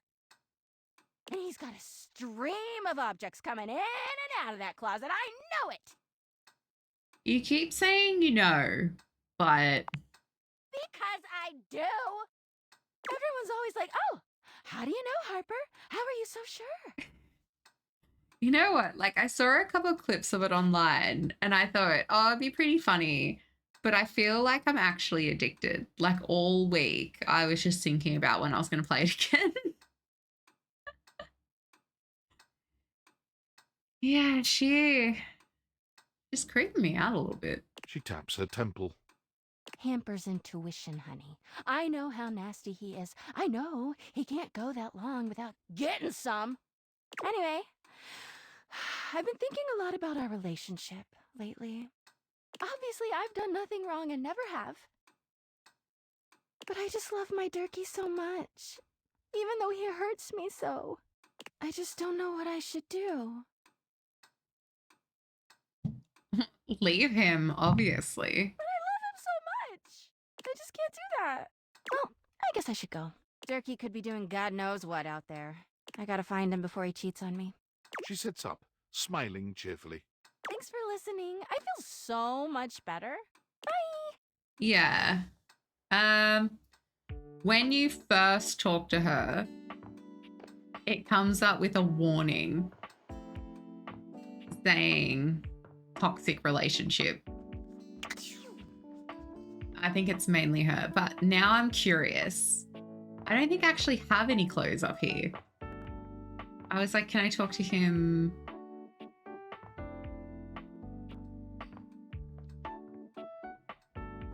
This door. I hate how it does that. Just open. No. See, the way she said that, I thought there was going to be clothes up here I could talk to, and it would be him just like without her. I'm pretty sure there was nothing in these drawers.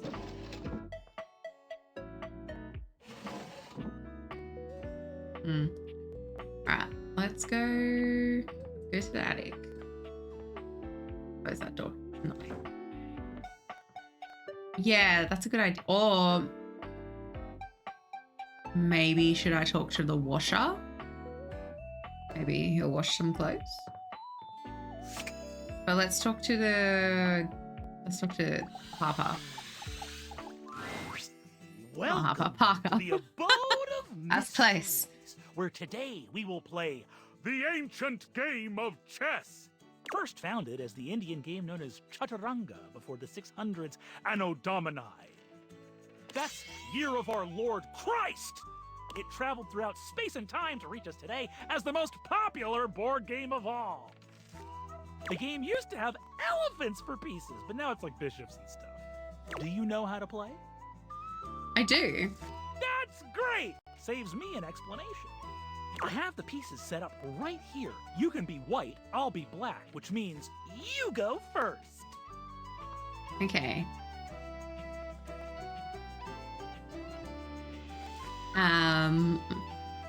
Let's play normally. This is the style of play that I would categorize as normal. But what if I attacked you, like so?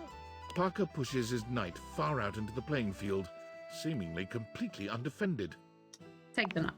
Parker watches your move with a malevolent glee, barking out a triumphant laugh. Ha! You fell for such a simple opening trap! You think I'm bad at chess? I got a fucking pawn on my goddamn head, bitch! Whoa.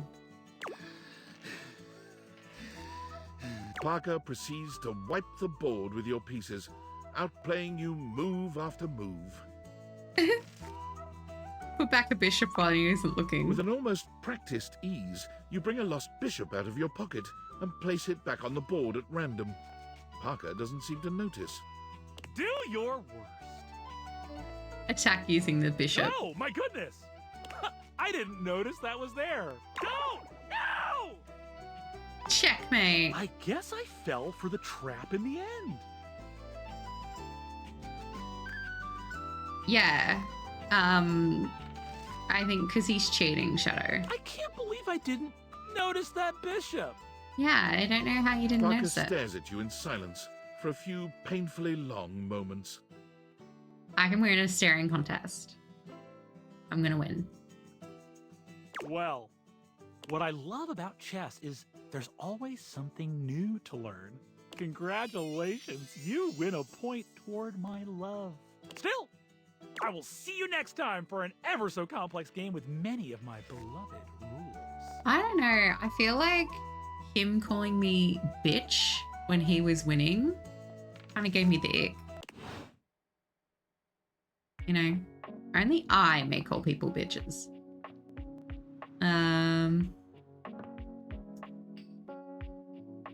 What's this?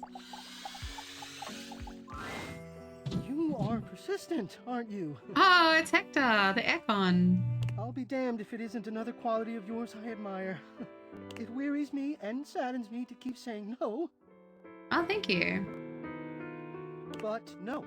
Are you talking to Hector? Can we be somewhere else? Anywhere else? Any of the greats in your home? Downstairs from here. Come to any of them, and I will be there. We can talk there. Thank you. All right? Okay, I hear you. I'll talk to you there. I thought it was going to be someone else. My bad. My bad. You know what? Let's talk to the bed again. Oh, whoops. Talk to the bed. Betty reclines luxuriously on the bed when you first see her.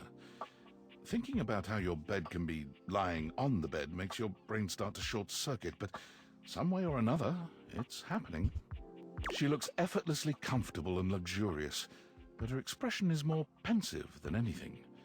She smiles when she sees you, sitting up and patting the blanket next to her. I was just thinking about you. Were your ears ringing? imagine just being like, get me off your mind. No, but my heart was racing. Oh, was it? That's funny. My heart races when I think of you, too. Well, since you're here now, maybe you could help me out a little. I've been trying to have more peaceful nights, but it hasn't really worked out. I spend a lot of time before bed indulging myself in some detailed fantasies. What sort of fantasies? Oh, well, I have this crush who doesn't seem to notice me. Sometimes we're so close I could just reach out and kiss them, but nothing ever happens. So, in this fantasy, I tell myself I'm finally going to get their attention. I do all kinds of things. Maybe one night I touch myself and call their name when they're next to me. Maybe I bring someone home and let them catch us in the act. Sometimes I invite them to join, and sometimes we just don't stop. But our eyes meet. And they know that when I'm gasping and moaning someone else's name, what I really want is to say theirs. To let the entire house know who it is that has me so worked up.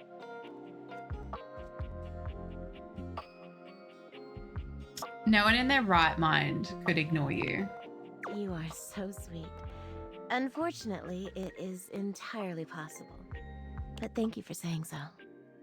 I've got all sorts of fantasies queued up every night. But no matter how much material I feed my brain, I never seem to carry that blissed out warm feeling into my dreams. I tried getting into lucid dreaming for the longest time, actually. I practiced for years, but it never worked for me, not once. Yeah, I like her voice. It's nice. I'm an avid lucid dreamer. Really? Ugh, I'm so jealous. It must be wonderful getting to choose what you see when you close your eyes at night. But there's no point in dwelling on it. It's just not in the cards for me. Well, my lucid dreaming attempts are long behind me now. I do wish I could get a little peace at night, that's all. There are plenty of other ways to sleep soundly. Yeah, you're right. I just need to keep trying. Well, what can you do, hmm? Maybe I'll take up meditation. See you tonight, then? Can't wait. Me too. She was talking about me, right? Right? She was talking about me? All right. Let's close these. Okay. Yeah, so there's still no clothes. So I thought that she was hinting towards a new dateable.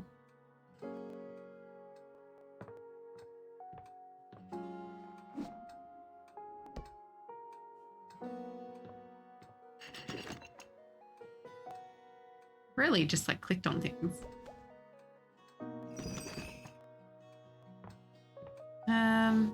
All right, let's talk to the washing machine and the dryer.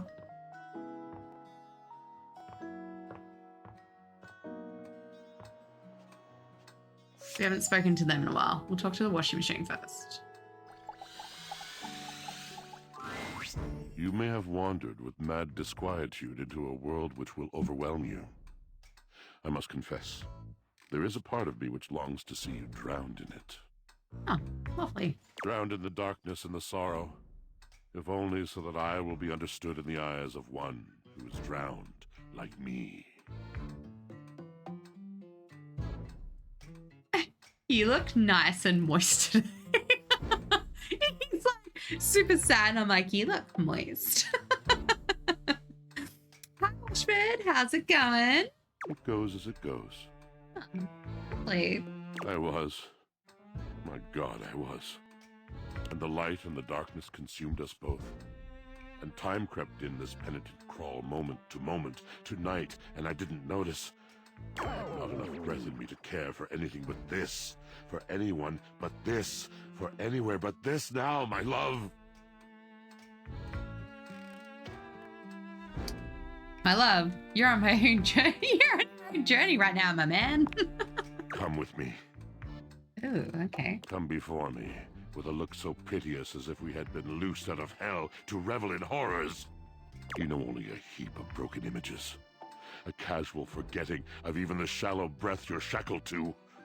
You are a poor, marionetted hanged man, dripping from his cobweb strings. Come with me. Come into the deep water. I will give you lustful abandon under a salted rage of stars. Was Drysdale into this stuff? You fool. No. That was unkind. You do not know him. You do not truly know me either. Pleasure, ecstasy. Was he into this stuff? We exalted in each other in a way you could not possibly imagine.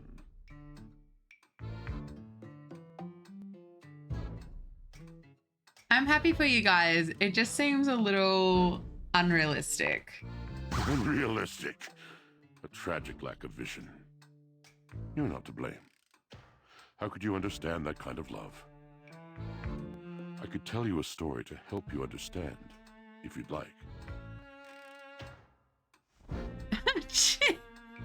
Yeah, I'm in. I saw a woman once, with a locket around her neck. She stood on the shore of a deep, quiet lake. She was weeping.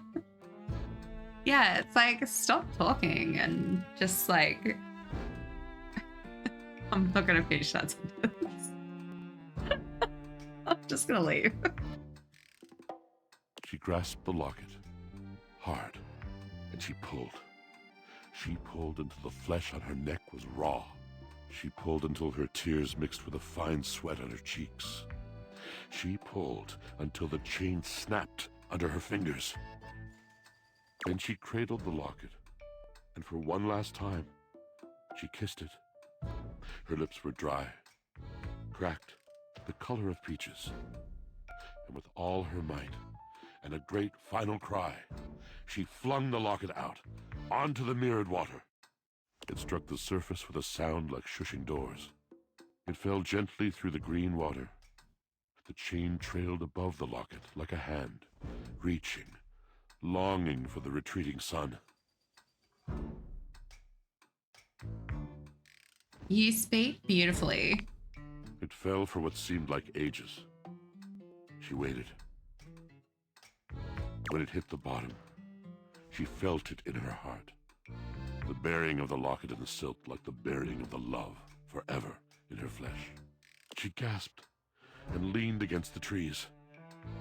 The locket settled, the chain finally joining its fellow on the finely sanded floor.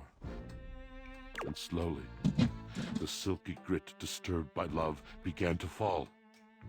It rained down, it dusted the locket, and it obscured the locket, and then the sand buried it entirely.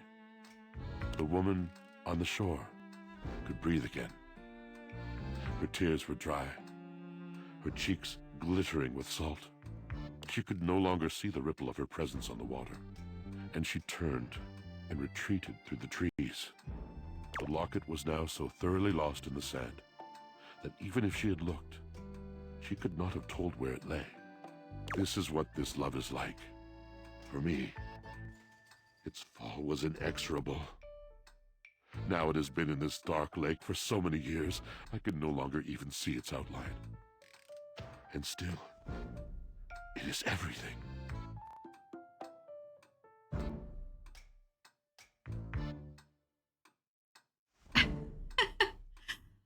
I guess with me, if someone doesn't want to be with me, I try to take the hint and move on.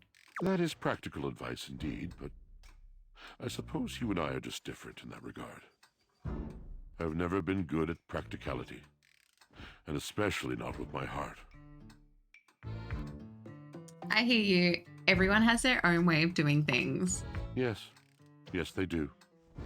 You've made me wonder if perhaps your way would be more productive than mine has been.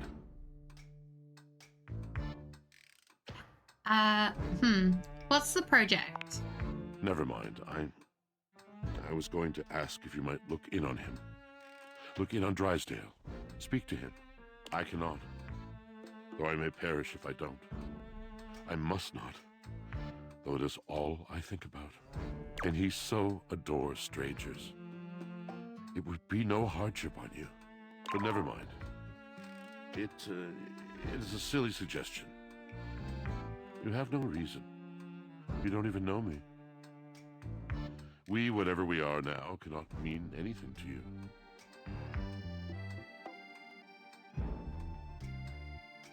Well, it doesn't sound like it's a big favor. I suppose I could. Do you mean it? Well, I must confess myself pleasantly surprised. I am not accustomed to surprises, and even less to pleasant ones.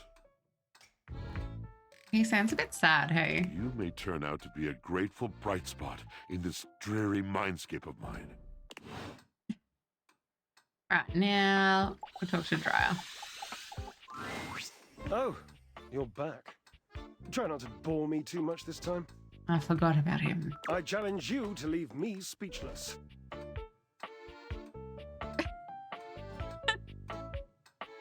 There's a tarantula in your butt, or can I ride inside you for a bit? Can I ride inside you for a bit? Well, well. Look at you. That may be possible. I do adore trying new things. Like me. I'm new, right? So you are. More points for you. You are doing well. What a fun game this is. Well, let's get you some points too. My. Look at you. Collecting all the points and the gold stars and the defending of the personal freedoms. I love it. You know what else I love? Flowers. Big bouquets of them. Birds of paradise are my favorites. They're impossible to get here. Oh, I'd get you flowers, I promise. I wish you would try.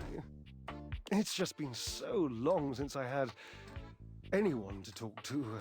Oh, how are you going to take care of me if you don't know my personal tastes? You're right, I'll ask. Points. Ask me a question. Divine my being. I think you're full of yourself. No, imagine. Blue cheese olives, yeah or nay? Bleu cheese? Didst thou say bleu cheese? It's burrata or death. I actually said blue cheese. Olives without accoutrements, though. I once ate a whole jar unassisted. Washford couldn't stand to kiss me for days. At least, not on the mouth. But it was tasty. I've never been sorry.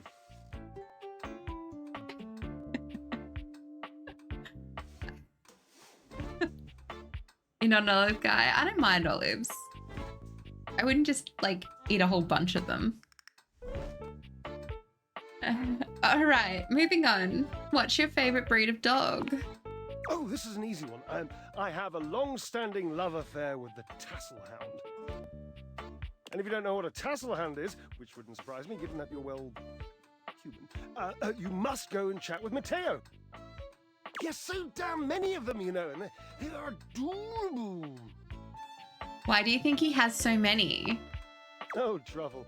The psychology behind a blanket with a pet collection, I couldn't even begin to hypothesize. On with the game. Mateo's blanket. Okay.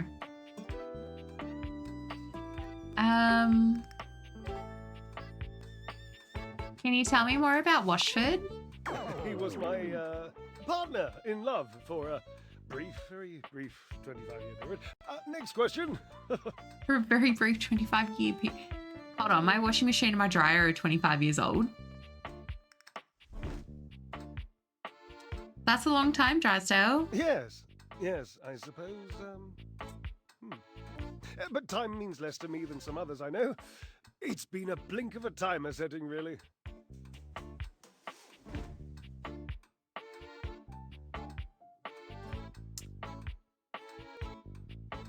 And how long has it been since you've broken up? Years. Years. It's been years. How long since you've talked to him? A very long lonely time. And that must be the end of your game, because it was by far the most important and tricky and insightful question. And since I answered all of them correctly, I win! I love to win. Oh, I love gold stars. I love Washford. I love Washford. Aww. Oh, damn it.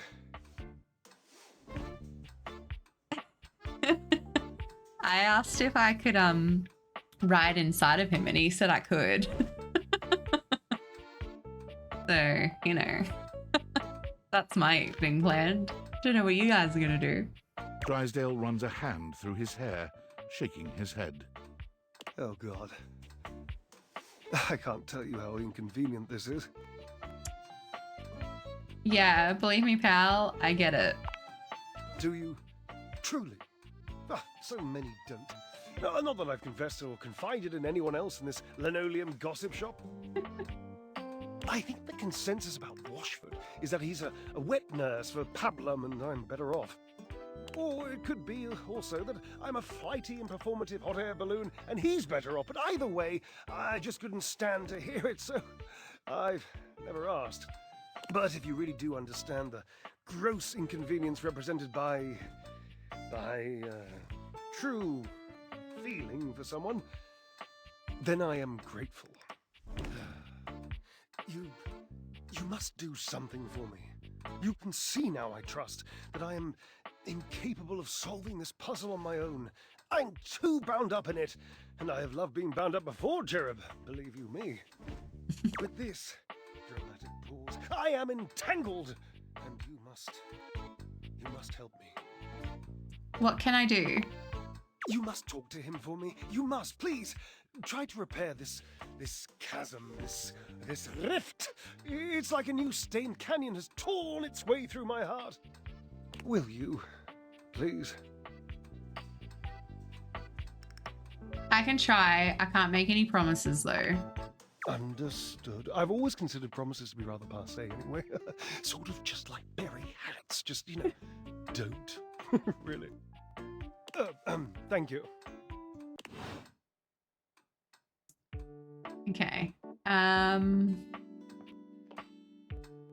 don't know. Should we give the fridge another chance? He did yell at me before, which I did not like. Bit rude, really. You know who we haven't spoken to? Let's talk to Dread again. Let's talk to our sense of dread. He yelled at me.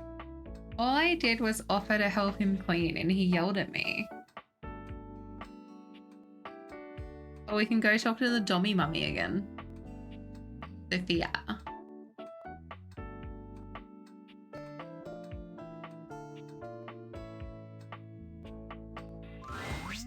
Sup, dork? I don't know why it makes me laugh. Been seeing you around the house, adding more dateable objects to your stupid little cherub.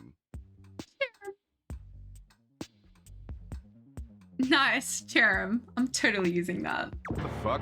Take that. It was my idea first. No, I'm using it. What are you gonna do about it? Sue. I love suing. Anyway, you do something new with your hair, it looks different. Shut up, dork. Clever.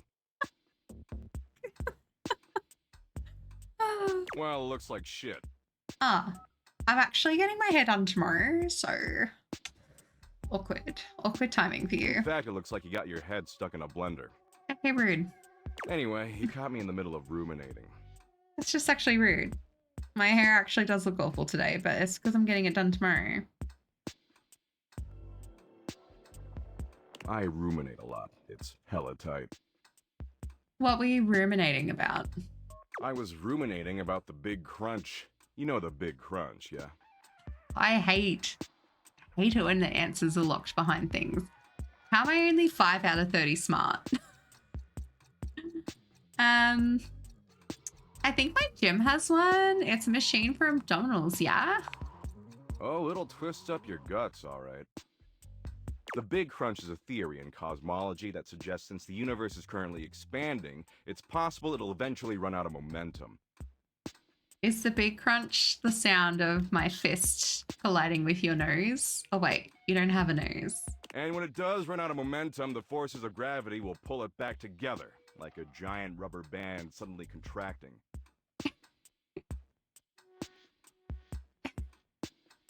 You know, it just popped into my head. I don't know if it's like a very Aussie terminology, but when you call like someone a prawn because they've got a really good body, but like a head that's like not good to look at. This guy's a prawn. And if that happens, the universe will collapse back into a singularity, like how it existed before the Big Bang. Everything in the entire universe and the universe itself will cease to exist. Poof! Nothing. Nada. Sick, huh? But humanity could still escape somehow, right? Oh, absolutely. Just kidding. The entire universe will be crushed into nothingness. Cool. It'll be as if it never existed at all. Anyway, enough about how everything you do is utterly meaningless no matter how desperately you attempt to rationalize it. I've got something lighter to share. I hope so. You're terrible at sharing stuff. Oh, is what you're sharing edible? No. Oh. Last time we chillaxed, I promised I'd find an activity we could both enjoy. That's right, you did. Excitement looks terrible on you, just saying. After putting in a bare minimum of effort, I think I found a slightly tolerable activity. Tolerable sounds fun. Does it? I figured it'd sound more tolerable. So I downloaded this new app, okay? It's called PlayBucket from the makers of ShareBucket, and let me tell you, it's fire. Totally worth the 99 cents. What is it? PlayBucket's a gaming platform where you can gamble. Apparently gambling's legal as long as it's on your phone for some reason. It's got poker and blackjack and oh, Go Fish. I love Go Fish. It's even got Sudoku. You said you liked Sudoku, right? Aw, he remembered. Yeah, I know. I'm a wonderful listener, Abby. My name's Georgia. If you say so. I mean, he was calling me dork before. The way I see it, this is a great way for us to spend time together. Potentially a lot of time together, if you catch my drift. Was that innuendo? Not really. See, I'm currently down about $64 million, give or take a few million. So we gotta get all that cash back or I'm gonna owe some real bad dudes a lot of money. But I did some math, and I figure if we play roughly 100 million hours of Sudoku, we can definitely get all that crypto back.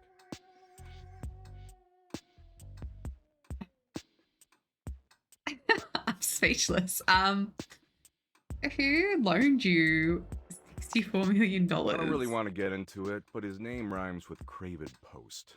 Wait, David Moose? That's crazy. It's funny. A lot of people spend a lot of money trying to make me go away. Never works, though. Anyway, enough talking. Talking's for losers. We've got 100 million hours of Sudoku to play. It'll be fun. Love it. Of course you do, dork. That's why you keep coming back. Daddy Doug knows exactly what you need. Glad we're on the same page. Daddy Doug, you wish, mate. Okay, let's get cracking. All right. You know the rules of Sudoku? Yes. Great. So what we've got on the app is exactly like that. Look at all the people crying and the fire. But the thing is, I'm not gonna let you look on my phone screen. What? That way we can work together as a team. It'll be so dumb and good. I just use pen and paper. If you use pen and paper, you're a stinking little cheat ass. Oh. You're not gonna cheat, are you?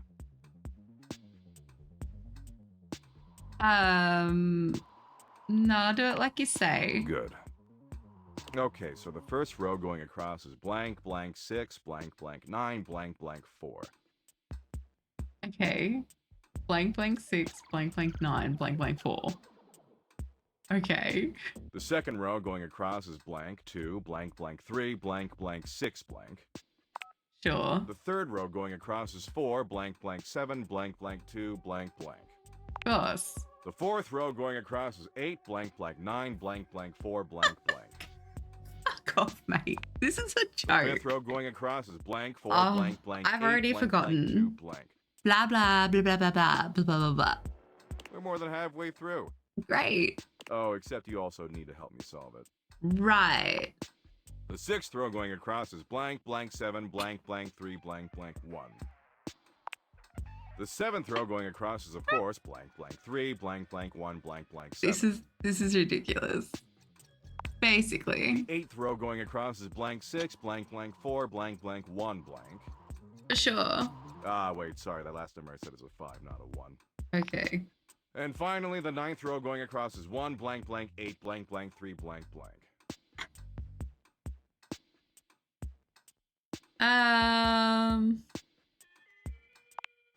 Got it. You have a solution? Yeah. You get a cool prize if you get it right. Because you're just choosing options, it'll be easy for you to figure out the right answer from the wrong ones. So I'll ask you something specific so we know you're not metagaming. What's the bottom right number? None. Cool. And the top left number? 3. And now what's in the box fourth over from the left and fourth going up from the bottom? 4. Oh, nice. And the eighth one from the left and seventh one from the bottom? 8th one from the left. And 7th from the bottom. 1. Okay, let me check your result and make sure this works. Fingers crossed. Let's see. Ah, crud. This totally doesn't work. Want to try again? No, I'm all good. Okay, so the first row going across is blank. No, I blank, said 6, no. Blank, blank, 9, blank, blank. The second row going across is blank, 2, blank, blank, 3, blank, blank, 6, blank. I'm so sorry, guys. I clicked the wrong thing. The third row going across is 4, blank, blank, 7. The fourth row going across is 8, blank, blank. The fifth row going across is blank. We're more than halfway. Oh, except you also need to help me solve it. The sixth row going across is blank, blank, 7, blank. The seventh row going across is, of course, mate, blank, blank, I don't 3. care. The eighth row going across is blank, 6, blank, blank. Ah, wait, sorry, that last number I said is a 5, not a 1. And finally, the ninth row going across is 1, blank, blank, 8, blank, blank, 3, blank, blank. You mean you don't want to do this? Whoa. Are you trying to tell me that you don't care about me? Yeah, this seems like you're just wasting time on pointless things. Well, yeah, it's all pointless. You got a problem with pointless diversions? What part of your life isn't pointless? There are people and things who love me. More importantly, the things love me. And regardless of the amount of love you give, they will crumble and perish into nothingness and decay. Blah, blah, I'm bored already. Now solve my puzzle. No. Bye. I don't want any stupid prize anyway. Alright. Who was I gonna talk to before he distracted me? We'll go talk to Sophia again.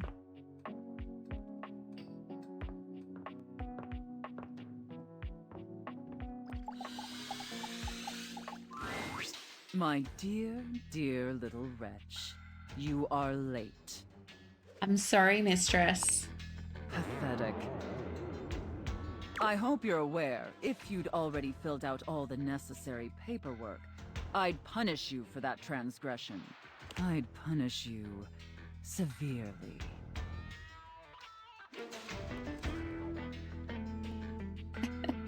Then let's get to that paperwork. Yep, there's left nothing I love more than filling out paperwork.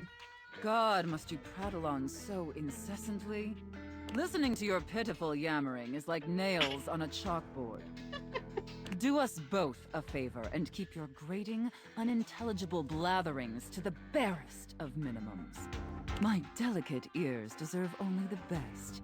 Don't you agree? Without question, mistress. Not to interrupt, but quick check-in. That wasn't too harsh, was it? The whole unintelligible blatherings angle? Definitely let me know if I'm being too harsh. Like, I absolutely want to treat you like you're worthless garbage that completely repulses me. That's basically how I feel anyways. But I want it to be hot, not sad, you know? I feel both hot and sad. It's confusing. You're doing great, Slugger. Absolutely, mistress. Enough flirting. We have business to attend to. I thought flirting was the business we were First, attending to. I will need you to consent to my complete and total authority. You will surrender yourself to me, making you compliant, dependent, and subjugated to my will and my will alone. Do you consent, wretch? I'm already classified as a dependent on my taxes, so this isn't new. Some of these lines are just killer. I consent, mistress. Very good, my little wretch. It appears that you can follow orders well, at least when you put your mind to it. That will suit you very well in your new position. And if you keep doing as I say, perhaps there are some other new positions we can try with you. But first, your mistress has another demand. Yes, mistress. As you now have responsibilities to me, I too have responsibilities to you. And above all else, it is my responsibility to ensure your emotional and physical safety. For in order to be fully subservient to my needs, you must feel fully secure. That said, in order to ensure the safety of my compliant little wretch, it's necessary for you and I to have a safe word. This is of utmost importance, especially since I am, after all, a safe. I completely agree, mistress. Usually I would choose our safe word. But since you've been doing such a good job today, and because I'm feeling particularly generous, perhaps I'll let you pick. Do you have one in mind? Gesundheit? No, it's linguine? Linguine. Linguine.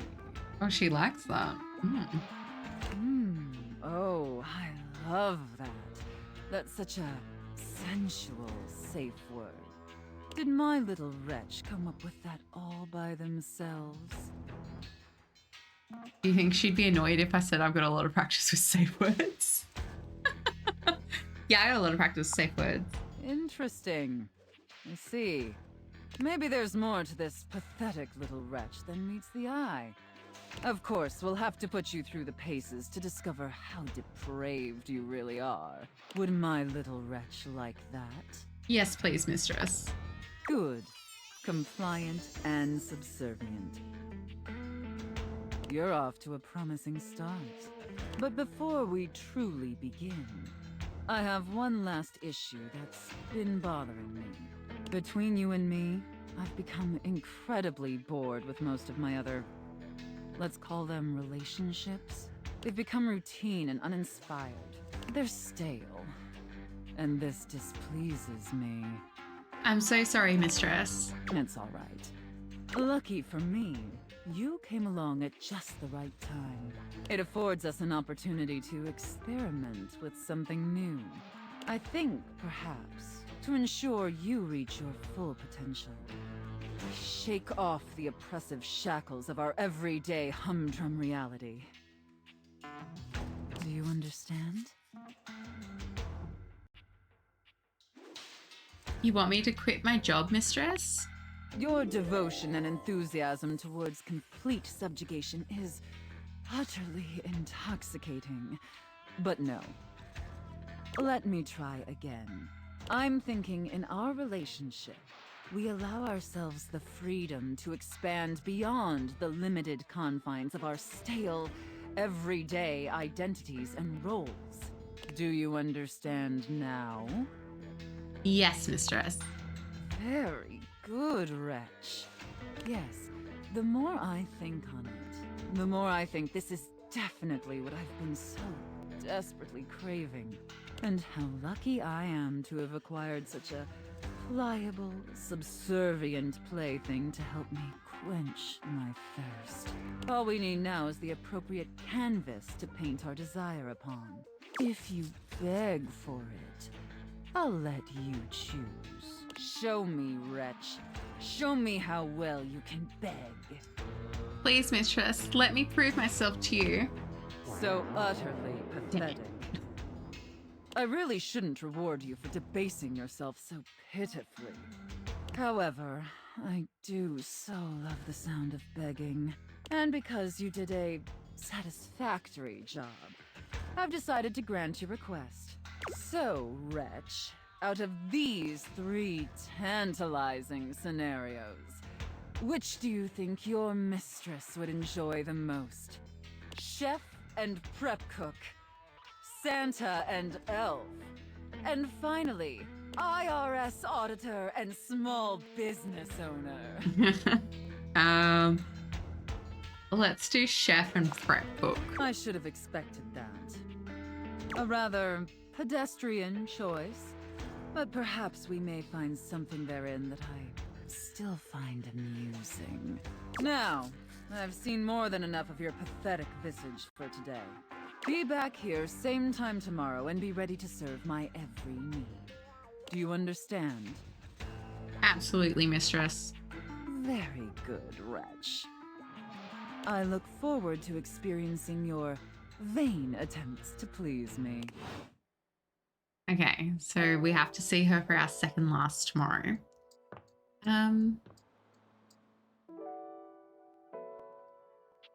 Actually,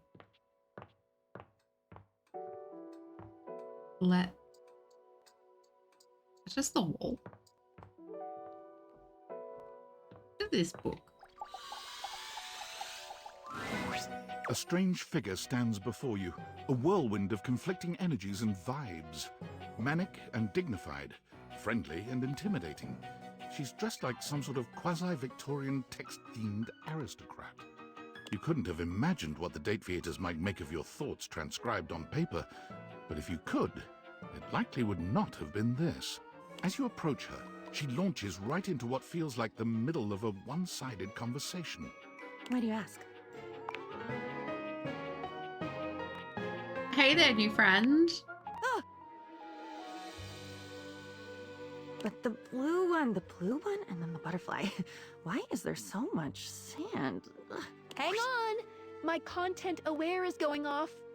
Diana, your diary, experiences some mental health concerns that might be too much for some players, including things like hallucinations, paranoia, extreme mood swings, loss of sense of self, and executive dysfunction. You cool with that? Or you want to skip it? I'm okay. Carry on, then. Why is there always sand in places where sand should never be? Excuse me? The sand on the beach was stuck under my nails. But I've never been to... Have I been to a beach? Why would I have been to a beach? Why can't I remember? You might have been to a beach, I'm not sure. Funny timing, band leader. It's bad rhythm you're leading. Yeah, I think it's good. And I turned them on, not because I necessarily need them, but I like that it kind of prompts to just be like, this particular person. So if you don't like it, you can go. Too much percussion. Far too much booming and banging around in here. You're not making any sense. Sense. Haven't you noticed? Never mind. At this point, since I've made my point, it doesn't matter. Come back for the county fair if you want a real point. The illusionist has a cane. I'm talking to my diary, and she doesn't really seem to make a lot of sense. Diana the diary. And with that, she is gone. Oh no, I went and saw Sophia. I didn't know you were gone. I went and saw Sophia.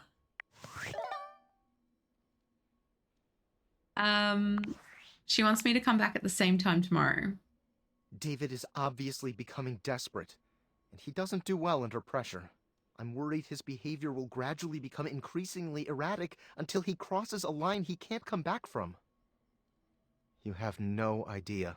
I should never have put you in this situation. Naively, I believed as Valdivian's lowest paid employee, you would be safe.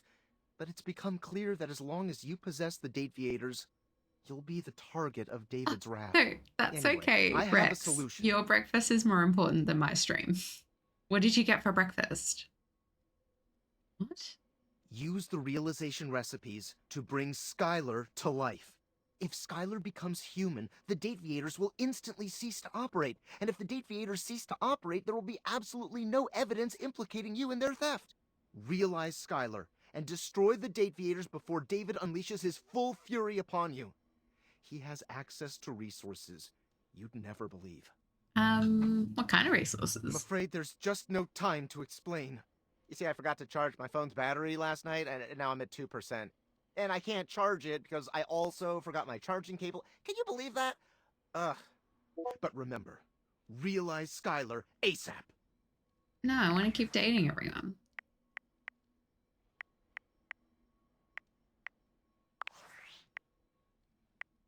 Oh, look, it's all music.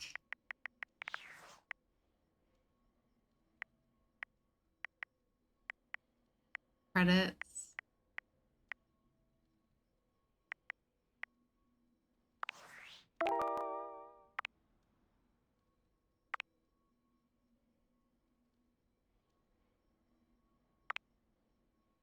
Ah, look at all these rumors.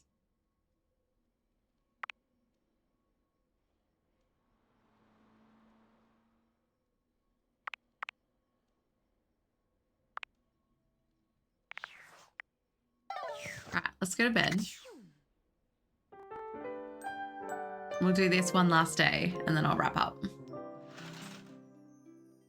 There's some hidden datables on my phone.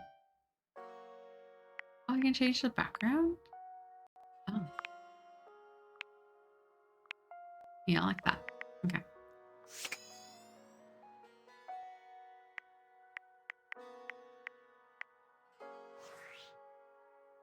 Oh, look, it's my house. How do I get out of this? Oh.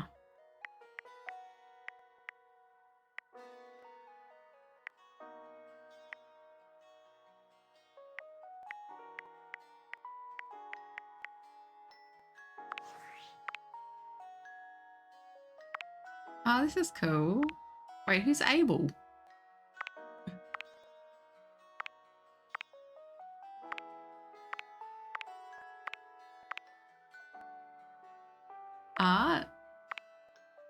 Okay.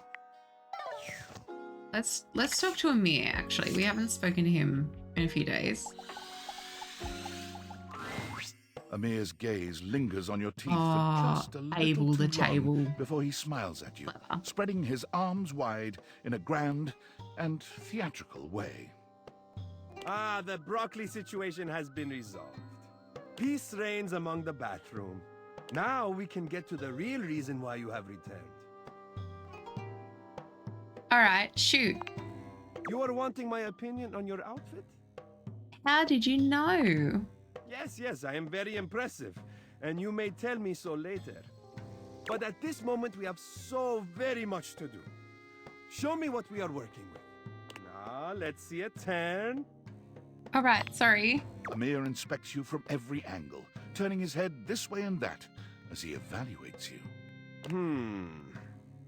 Well, the good news is that I don't think it is a complete failure. Perhaps with a few tweaks. Amir comes closer, his arms out and his hands grasping for you. Allow me to adjust. His hands are everywhere, though his touch is nothing but respectful.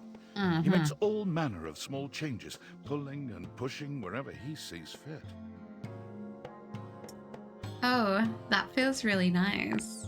It might not surprise you to let you know I am a masseuse as well as an arbiter of taste. I am almost finished. Just a teensy bit more. There! Now, come look.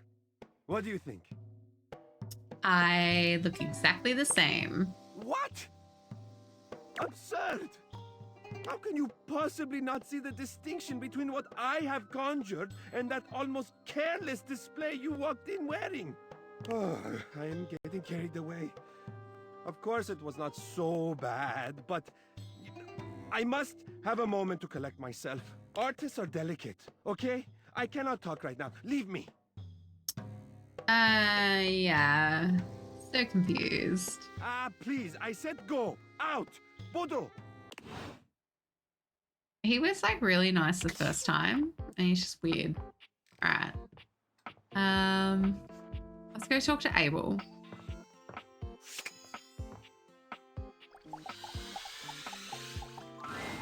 The first word that comes to mind when you see the large cowboy standing before you is solid. This guy is big, and he looks built to last. That's what you want. Built to last. You might be intimidated were it not for the kind expression on his face and the sweet way he doffs his hat at you. No one's ever asked you this, but if you had been asked to imagine what your table might look like as a human, you think this would be pretty close. We've known each other for a real long time now, but we ain't ever been properly introduced. So, first things first, name's Abel, and I'm your table. Howdy.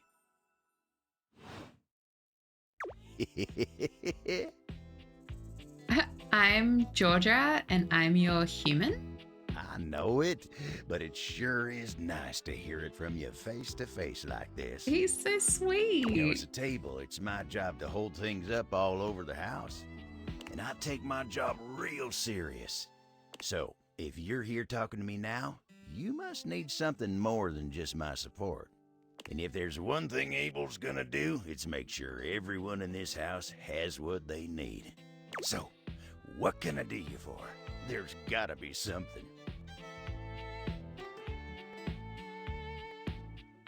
I'm just getting to know everyone around the house. Oh yeah? Well, Skylar told me you was getting to know everybody real good. Maybe looking to getting back into dating and all that? What is that face he's pulling? Wait, please stop looking at me like that. Dating, huh? Hoo-wee. Dating ain't really my area of expertise, you know. Me, personally, I never was one for casual stuff. These eyes are creeping me out. If you're looking for someone who There knows we go, that's people, better. though, you might want to talk to Kopi. Kopi? He's good with that sort of thing.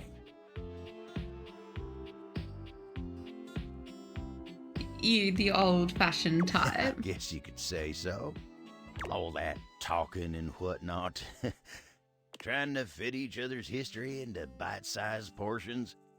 Oh, it just ain't my speed. I'm fine where I am. We're talking about you now. Accidentally clicked it without reading it. You'll make it there. Hope you'll get you on the right path. When All right. tell her I say hey when you see her. Will do. You take care now. He really did just palm me off. Okay. We'll talk to one more person. You know what? Let's give Freddie another chance. Okay, I don't want to go to bed thinking Freddie hates me. Look, it's the monster. No, I'm just gonna go, hey, Freddie. Freddie. Oh, man. Freddy looks away from you, exiting without a word. Hey, are you here for Freddy? He's giving me the silent treatment. He knows he lost his cool last time, and he's really ashamed of it. He should be. He hasn't been speaking to anyone, really. I can barely get him to make any ice. Which is a shame, because I've got this fantastic pumpkin sour that, you know what, it's not important. He shouldn't have yelled at me. I gotta talk to him. Word on the countertop is that he's been pretty active at night.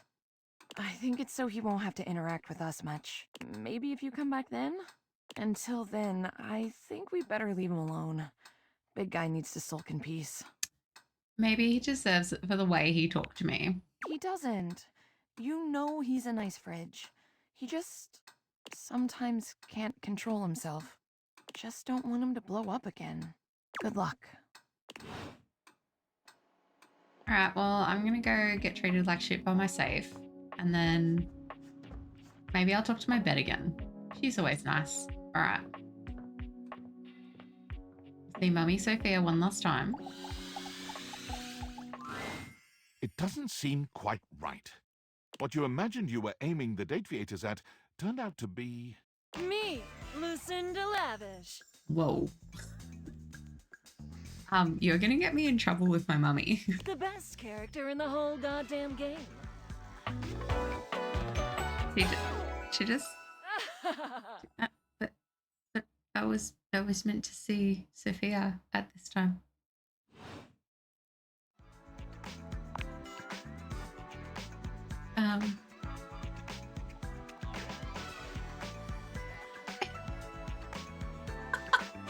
Straight trash. Imagine. Oh, hello, best character in the whole goddamn game. Damn straight. Watch this. Ooh.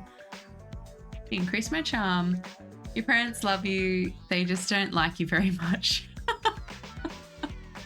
I mean, at least I'm appealing. I can just do that. Make you more charming. Thank you. Welcome. You bought the very expensive DLC, and I'm your reward. Yeah. Okay, reward me up, baby. Your sacrifice to the endless money pit that is this game is not going unnoticed. I'd just like to say it wasn't that expensive because I got it on sale. And you will be amply rewarded. Lucinda mashes together her ample bosom. Amply.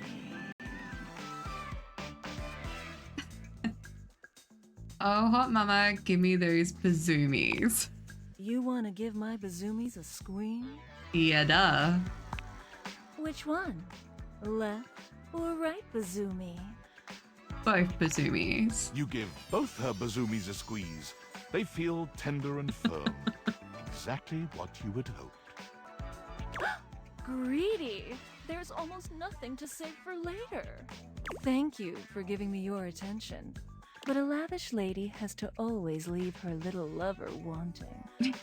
I'll see you around, lover. And who knows? You might just get lucky. Yeah, bazoomies. But now she's made me late for my date with Sophia. Now I'm gonna get in trouble with Sophia. That's alright. I think I'll just make a note, maybe.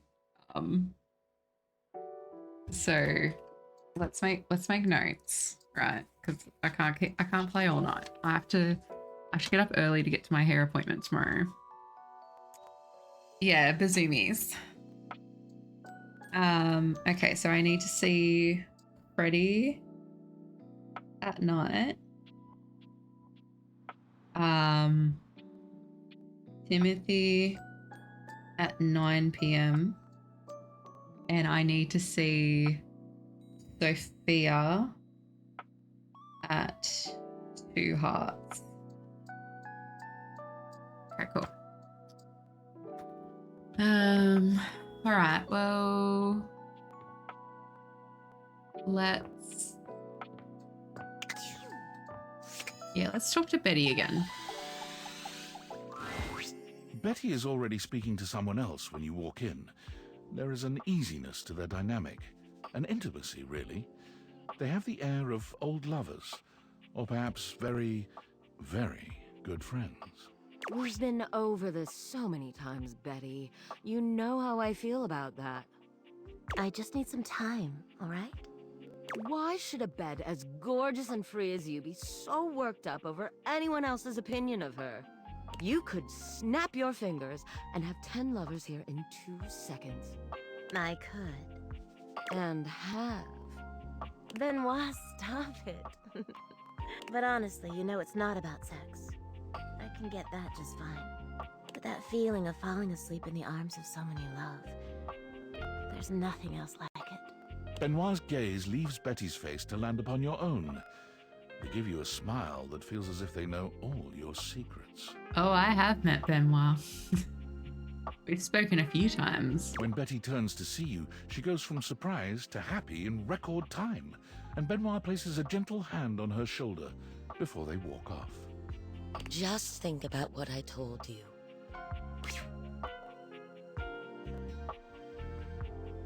You better not be banging people on my bed. What was all that about? Oh, I was just talking to Benoit. Benoit and I are just very good friends. Uh-huh. With benefits, of course. It sounded like you were lonely. Well, sure, though, gosh. I wish you hadn't heard that. It's just a really specific sort of loneliness, you know? I'm sure you didn't come here just to hear tales of my sex life. What can I do for you, honey? Friends with benefits. Benefits? Did you want to relax? Maybe take a nap? I was hoping to get to know you better, actually. Get to know me better? Well, why? You're hot, why not? Shouldn't I know the person I'm sleeping with every night? Oh, I don't know. It can be hot to sleep with someone you know nothing about. And of course, some people fear intimacy. And getting to know people is a step on the road to intimacy. Well, you know what I am, what I do. You know I'm a free spirit. What else can I tell you about me? Tell me what's keeping you up at night. Oh gosh. Why did it have to be that question? It's all so silly, you know. She sighs wistfully, looking somewhere past you. Sometimes it feels as if those sorts of relationships are only for books, you know. But I can never quite seem to get there.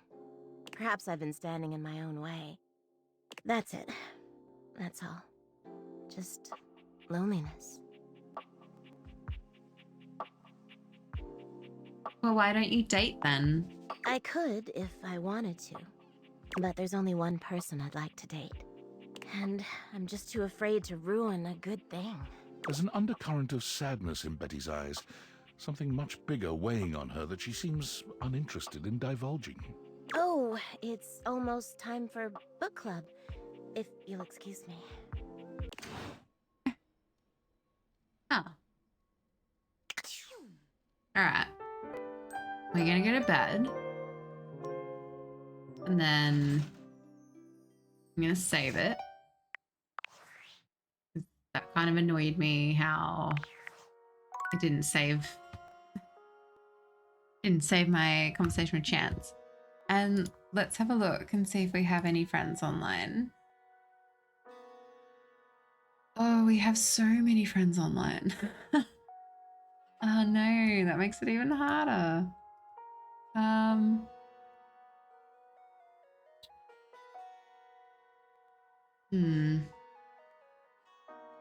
We could go see. I feel like I rated Ella last time I streamed on a Friday though.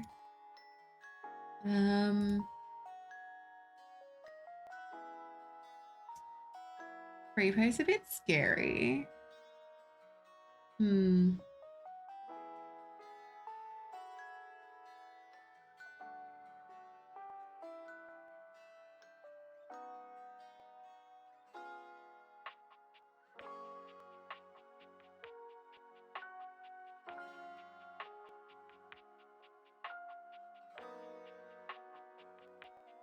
Yeah, let's go see some.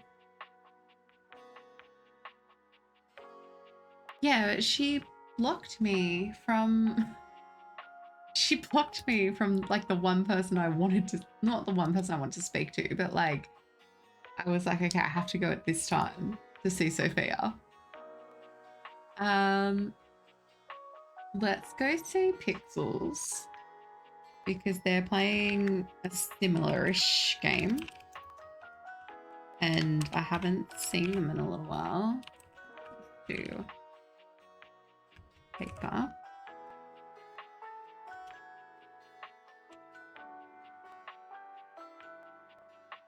Yes, thank you. Thank you. Thanks everyone for hanging out. Thanks for the resubs, the raids, the follows. I had a lot of fun. I did have a lot of fun. It should be back Sunday, my time. And I think what we're gonna do, because I played Date Everything tonight, I think I'm gonna finish Twilight Princess on Sunday. Yeah. So you guys can join the Discord if you want to stay updated. Yeah.